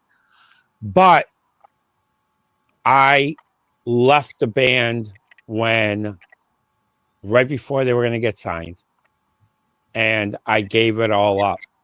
That band is a Grammy award-winning band now, and they've toured and traveled everywhere in the world and played 100,000 capacity festivals all over the world. So sometimes I think of, if my insecurities and, my public speaking and, people seeing through me, I could have been, a, I could have pursued that because I always loved playing music. But because of my insecurities, I couldn't do it. And I gave it up because I was scared. So, but You look the part of like being in a rock or a metal band. Even Nikki's nodding in approval right now. You look Yeah. like I was gonna say back in the day, I used to, I played drums in bands. I was bouncers at a strip joint. I used to ride a Harley. My hair was down to my waist. The tattoos, the whole 9 yards. That's what I did. Yeah, well, we grew up with the big hair bands. I mean, that was Yep. the look then. Yep. But can see like I that. said, Well, so sometimes even I have that band. I have some in the other room. I got their vinyls, and I listen to them going. I could have been the drummer on these vinyls. So Hell, you probably make better money than right now doing what you're doing, though, Joe. You're probably providing yourself with a better life. yeah, because I probably would have made similar or the same, but I would have never had my son or anything like that because you're constantly traveling, you know what I mean? Right. So it's just like I wouldn't have the roots that I had. But I looked at that lifestyle just because I had no family, so I had no roots anywhere. I always said I could have lived anywhere, and it didn't matter to me because I had no family. But it was something that I thought about. I think about once in a while of what could have been. yeah, it's easy to definitely get it caught up in that. And it's Well, not that's what I because started and to it's say. not because they became a famous band, but it's just because sometimes I think about it. It's impossible not to. Right. Mm. Well, that's why I said what I said earlier about, I didn't. Yeah, you don't always do the things in your life that you think you were going to do. I mean, based on the fact that, we thought our kids were going to be grown and we were still going to be young and we were going to have a life and, go places and do things. We had all these plans, and then he got hurt, and, so life just don't always turn out the way even when you have minimal expectations, it still doesn't always turn out to be. I think that's when anyone can, when you're going through, things are happy and things are good and everything's going your way, and you're able to see each other and you have fun with each other and you're able to talk. Anybody can have success in those moments. I think it's Right. when, like Nikki said, you have all these plans and then they get shattered because of somebody ends up in a wheelchair or paralyzed, or you lose a job, or you lose a loved one, or you go through something happens, a child, whatever. I think those are the moments where you find out what your relationship's really made of, because anyone can have success when things are going well, but And you do when shit hits the fan and you got to go through the fire together. Can you make it? Are you willing to go through the fire together? and that was one of the things I was gonna say was when I reminisce back on that past, I always feel like it wasn't meant to be and it was a sign. I'm not gonna say I believe in God or anything like that, but I always feel like it's a sign that when that happened and I gave that up, 6 months later, I got into a bad motorcycle accident. I was out of work for a year, and this arm, to this day, it healed 13 degrees off that I can't play drums anymore. And I think that was a sign of, if I ever had doubts back then, it pretty much shattered any doubts of, me turning around and saying, I want to do that now. Right. So sometimes I feel like it was, let this happen to me so I never decide to turn around and change my mind. So, or get your mind stuck on the regret thereof. Yeah. Anthony says, I was the same way in high school, Joe. I would just take the fail before I spoke in public. I hated being forced to speak in front of a crowd, and how Anthony does YouTube. How about that? I was going to say my first 26 videos, I mentioned this before, my first 26 videos, the only way I could do the videos, I had Marie sitting behind the camera. I wouldn't look at the camera. I looked at her like I was having a direct conversation with Marie because that's what I felt comfortable. And I just put the camera between me and Marie said, just show me the movies like you're showing them to me. Like when you bought them at the store, you came home excited about it. And I'd be like, opening up the bag and showing her the movies and talking about them. And I just had the camera between us, and it was the only way I could do it. And the first 26 videos on my YouTube channel, it's Marie sitting behind the camera. That was how I actually was able to get through it. And if that helps, right? I mean, and then Yeah. you get better with it. If you know, you know. I'm sure Marie knows. I think that's what IYKYK means. Mm-hmm. Okay, last question, and then we'll talk about what we're gonna do for December, and yeah, we'll go from there. What would your life look like without insecurities? I figured we close with this question. Less gray hair. Right. Joe, you got a full head of hair. I don't want to hear it. Yeah, but and his ain't even white like mine. I mean, look at this. Like No, it's like white. no. I got my gray racing stripes. That's about it. But that's about it. And I got that little rogue going right here, the little white patch.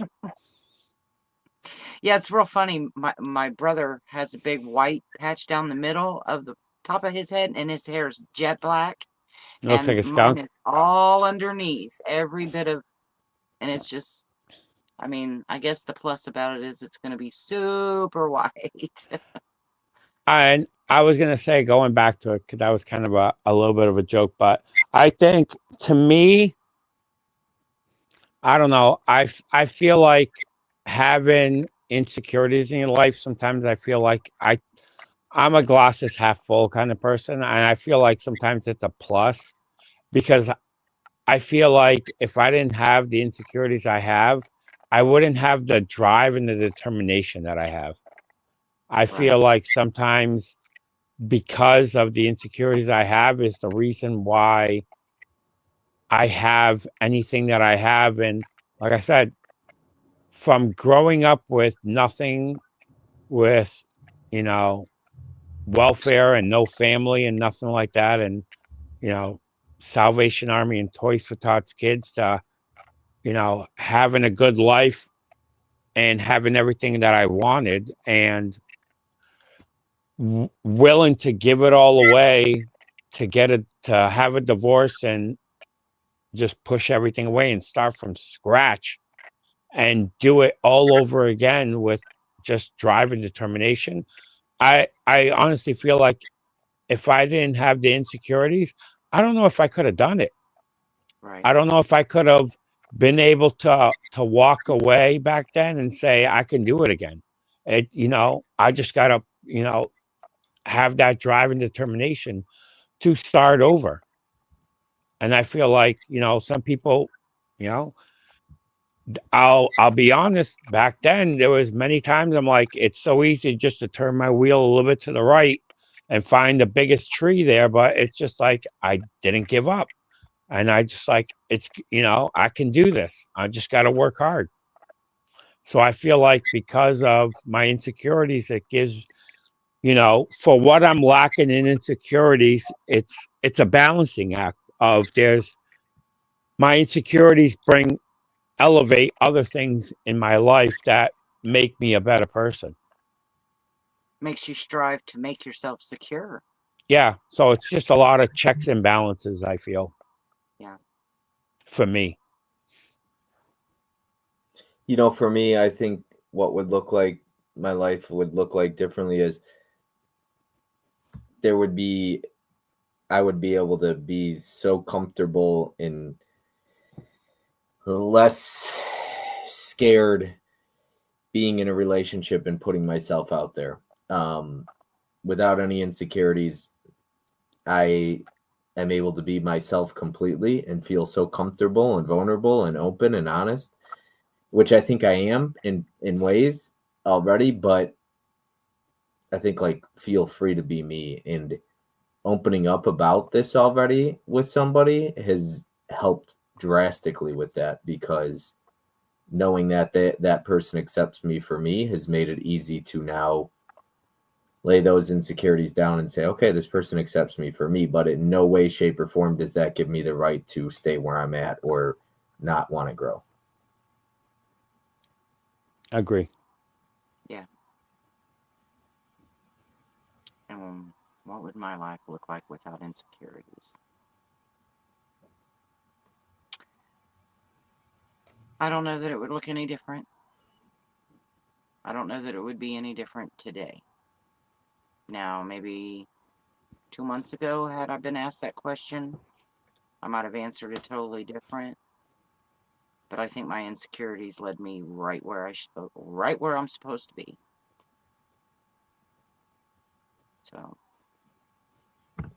maybe I'd have been veered off on a different path. It's funny to think about where life would have taken you. Tony says, bingo, Joe, turning a negative into a positive. That's it. Keep you in a good frame of mind. Prince says, bye, everyone. About to go to my trusty free movie app to watch and start my Bollywood themed movie week. Very Good nice. night, Prince. Good night, Prince. Thanks for hanging out. And thanks for being here. All right. So, everybody that's left in the chat, I'm going to do something a little differently because I haven't talked to these clowns about what our next topic will be.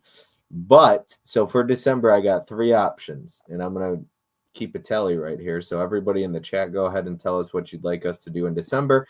And then in January, I'm making up this decision now, but in December, we'll do one of 3 things here. And then in January, we'll talk about anxiety, and we'll talk about the movie Perks of Being a Wallflower.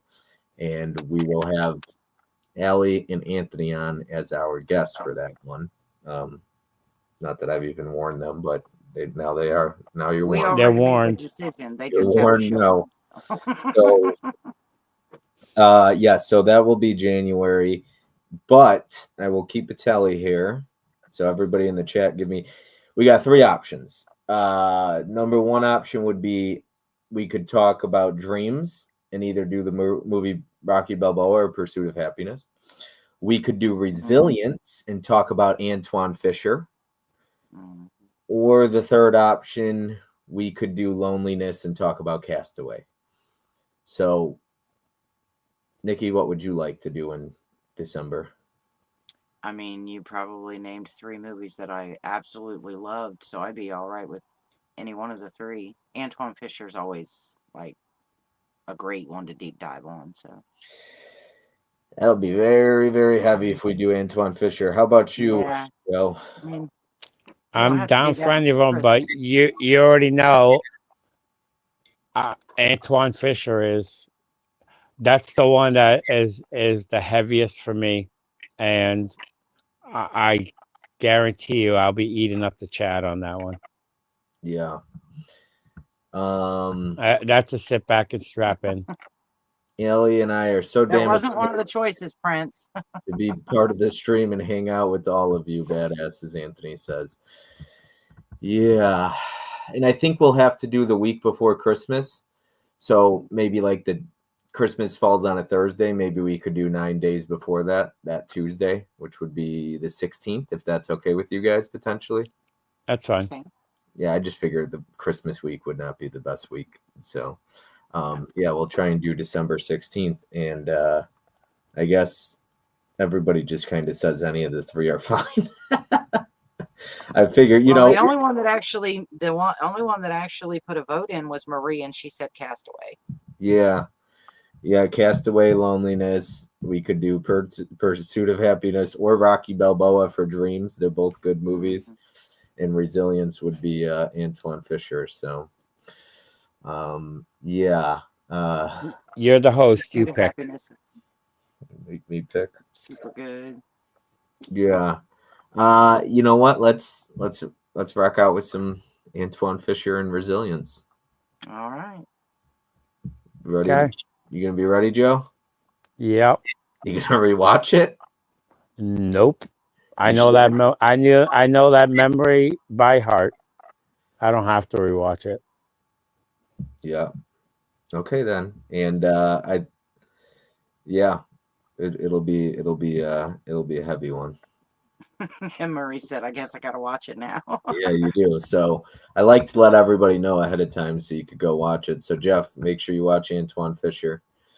Johnny, if you're watching or whatever on replay, make sure you watch Antoine Fisher. Anybody who wants to watch Antoine Fisher because it's a heavy movie. It's an excellent movie, and it'll break you into pieces watching that movie. It is heartbreaking but inspiring at the same time. So it's incredible, and I look forward to rewatching it actually. So I'm happy. Trust me, I'd love to talk about Loneliness and Castaway because that ending alone, I could talk about it for 7 hours. But Yeah. we'll get there. We'll get there one day. It will be heavy. I've had some things in common, I bet. Yeah. So it'll be a good one.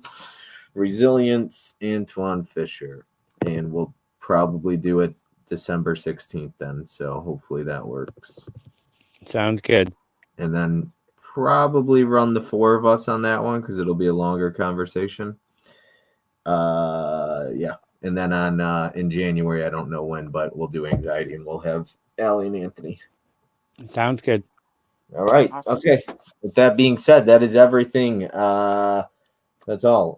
If there's anything you wanted to say before we get out of here, Joe, Nikki, the floor is yours. I just want to say thanks for everybody that was on tonight. It was a blast to do this again this month. And thanks for everybody in the chat for sticking around and for your comments and everything. It was nice to read. And I'm just glad that everybody stuck around and, was interactive in the chat. I appreciate it. Yeah, Yeah. absolutely. As always with the chat. And it's okay if they think it's a therapy session. I mean, sometimes we need that too. It's okay. Yeah, that's Yeah. even better. Free therapy. Exactly. Yeah. wrong with that. Listening to us, you don't have to pay for one. That's it. That's it. Or they might need Oh, you might need therapy after you listen to our live stream. Yeah, I'm thinking Jeff, he's booking a therapy appointment. Jeff's like, yeah, these 4 clowns last night, yeah, I'm going to need therapy. He's like, Right. oh, geez. But yeah, seriously, like Tony just popped on recently, watched one of the videos, and appreciate you being here all night. Marie has been here all night. Jess has been here all night. Jeff's been here all night. Caprice has been here all night. Prince was here. Anthony was here. Allie was here. Anthony, what did you cook for dinner? I asked you like 3 hours ago, and you didn't tell me, so I'm still waiting. I say pasta. I'm gonna say chicken. They made some chicken for dinner, but we'll see. We'll see what they made. And Nikki, what about you? Floor is yours. I mean, I just appreciate that we get to do this, get to come on here and BS about whatever. And I love the fact that everybody's so genuine. Like, I mean, I didn't mean to make Johnny cry. Yeah, Johnny might not want me saying this, but he texted me and he goes, "Y'all had me wiping tears away." That's right. I'm just glad that it wasn't me this time. Hey, man, I mean, that's what this is, though. We're just people. We're all allowed to be hit by different things. It's okay. As Adam said, real people, real topics. Y'all haven't gotten me yet, but I'm sure eventually I'll get there. Trust me. Oh, Anthony made something good. I bet that was delicious. I made some scrambled eggs with pepper jack cheese, bologna, and red hot sauce. Nice. I could eat breakfast every single meal of the day. You could make me awesome. Eggs for breakfast, lunch, and dinner, and I would love that. I made chocolate chip pancakes for Corey and I, and then I put 12 pancakes on the plate for him, and he goes, "I'm not going to eat all these." So I didn't realize I made so many, so I took some off and I put them on my plate. I ended up having 7. Jeez, Bob. Yeah, I think he had 3 or 4, so whatever. Shout out to Corey. This weekend was a blast. I think that helped so much too, like getting together with people. And we had talked about some of the early like meetups we had done and how some of that was he had talked about on one of the panels. Somebody was like, somebody had said like the circle jerk with the meetups. That was a big thing, that word. And we were talking about that. And I said, the big thing is like what's helped me so much is staying away from the drama. And then I said, you know what though? Anybody who wants to do a meetup can. There's nobody stopping you from messaging and reaching out to somebody and saying, hey, you know what? I want to meet you, which is actually And I don't give a shit how anybody else felt about Corey coming to see you. That was amazing. It made my heart happy for you guys. I love to see you guys hanging out together. I don't care that you didn't do a video and we weren't all a part of it. I'm glad you had that experience for each other. So, and I do Yep. with the whole DoorDash and Uber Eats thing. You have no idea how nice it was to. I went on a date Saturday, first date in, like I said, ages, and then went out with Corey and spent the weekend with him. And I live on my phone. I'm on my phone all the time because DoorDash and Uber Eats. It was so nice to put my phone away and not worry about it for like 48 hours. It was amazing to just get away from that screen time. It was incredible. So, because Corey's great. He's not one to sit on his phone. And I respect that so much about Corey, because some people live on their phone when they're with company. And I think that's just disrespectful personally. yeah. Be with who you're with. Speaking of, Anthony and I and Allie are going to have to make time to get together because they're not far from me. They're in Michigan. So, oh shoot, I said their location. I hope they don't mind. You doxing people, Bob. God. Yeah, I know. They're gonna find it. It was delicious, Nikki. I'm with you on the breakfast thing. I can eat breakfast anytime. Yeah, it's great. There's so many different things you could eat. People need to calm the F down because sometimes these meetups really help people get by. They sure do. They sure do. It's a jealousy thing for sure. Yeah, it was so cool seeing that picture of you and Corey together. You two looked like you were having a blast. Yep. Yeah, we drank a couple Monsters.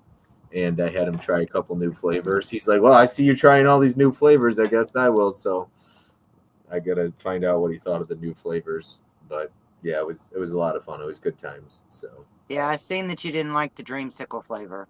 no, that orange dreamsicle is some freaking creamy whatever. I don't do creamy flavors. And I just tried Celsius today, and I'm not going to drink this anymore. I'll stick with my Monster. Yeah. Derek told me I got to lay off the Monster, though. We definitely need to meet up with you. That would be awesome. Yeah, I'm sure they're not very far. I'll have to message them and find out. But that's everything. Thank you so much for everyone that was hanging out in the chat. Y'all are amazing. And yeah, I don't know when the next stream will be. Like I said, I think in the future I want to do a game night again, get back to those. A Hall of Fame would be nice. I thought you just said the next one's December 16th. Yeah, I don't know if I'll do another stream before then. Oh. Yeah, but that'll be a thing. Yeah, we'll see what'll happen. But anyways, make sure you go subscribe to these beautiful people. Joe, you look amazing with that hat on today. I think you look incredible. So I mean, it's cold where he's at. He needs that hat. I was gonna say it was 19 degrees today, and I got a cold, Right. and I literally was napping on the couch right before this. I felt so crappy. I literally, Marie's like, you should just cancel the stream. I'm like, no. As I said with Insecurities, I don't like to let anybody down. Even though I'm sick, I'm still here. I fight Well, through I it. hope you feel better soon. Thank you. So Jeff said game night. Yes. Maybe. Dodgeball. Just maybe. See, I said dodgeball too. And Bob says he's got a new one ready. So Well, I it's got not Duck gonna be Duck Goose dodgeball. ready. Duck Duck Goose is fired up and ready to go. Maybe, just maybe, we can run a dodgeball in a few weeks if I can get paying for StreamYard, because I'll have to pay for it to be able to do it because it's 10 people. If I do dodgeball, Joe would be on it, Jeff would be on it, and I'd probably reach out to Anthony to see if he was interested as well. So maybe we could make a game night happen and make that become a thing again. Or And maybe, you gotta bring Adam. yeah, I don't. Adam's new schedule, I don't know Adam works so much. It's so Yeah. hard to get him pinned down. his new job. Yeah. If he's not working, he's hunting. He's Blu-ray hunting. That is true. Yeah, but we'll see. We'll see if I can make that happen. I don't know if StreamYard will run a Black Friday special. That would be nice. So we'll That see. last time you had Adam on your channel for a game, he spent his whole time hunting, remember? Because Yeah. all his movies were in so many different Yeah. places. I said, well, he's earning his name tonight. Yeah. Fast-paced games are tough. But Yeah. I still want to get Ali on for the Hall of Fame, and I feel like that's just about ready for the most part. So we'll see if maybe December or January for that as well. So, yep. On Restream, you can have 12 people, I think. Yeah, if you pay on Restream, you could have up to 12. But I did the Restream thing, and I think StreamYard is so easy to use. I was talking with Corey about that this past weekend. He said he started paying for it again, and it's $35 a month. But it's just the intuitiveness of it. It's so easy to use. You're so used to it, bringing people in and out. I just think as far as game nights, I wouldn't even know where to begin on Restream with trying to do that. Sometimes it's not as simple. Like, it's so easy on here to just be like, bye, and then bring them right back in. So in all these other apps, it might not be that simple. So yeah, we'll see. And though. we know how Bob likes to just throw people backstage. Yeah, that's why I want to do Duck Duck Goose, because I'll be relentless with it. So Right. I might do Duck Duck Goose before I do a game night, because I've been sitting on Duck Duck Goose for a while. So we'll see. We'll see. But the thing with Duck Duck Goose is it's a fast-paced game, so the people who Duck Duck Goose would ideally want to be able to reach their collection pretty quickly. So like somebody like me, where it's in 3 different rooms, I'd be crap for Duck Duck Goose. So yeah, we'll see though. Well, that's the plus of hosting. You don't have to play. This is true. And I think I'm going to reach out to Nikki or Tony to be my co-host, or maybe both of them. We'll just have to wait and see. I got to bring somebody that's nice when I'm so mean, like a good cop, bad cop. So, yeah. All right. Anyways, that's all. Just don't learn to, stop being a jackass. Yeah, that's true. I got a text from someone. Okay, so funny story. The person I went on a date with ended up watching one of my videos, and they went and watched my old community video I made. And I was like, that one? And she was like, yeah. She's like, I can see why you're kind of mean. And or something along those lines, because I was pretty ruthless in that video. And You were. yeah, she's like, you just need someone to help you be a little less mean. I was like, yeah, this is probably a little true. Just like you were. You were. Yeah, I know. I'm working on it. All right. Anyways, it was fun. It's been a ride. We'll see what we could get started with the game night in a couple weeks. I'll see if I can make that happen. All right, everyone. Have a good night. Love you all. Bye. See you later. Bye-bye.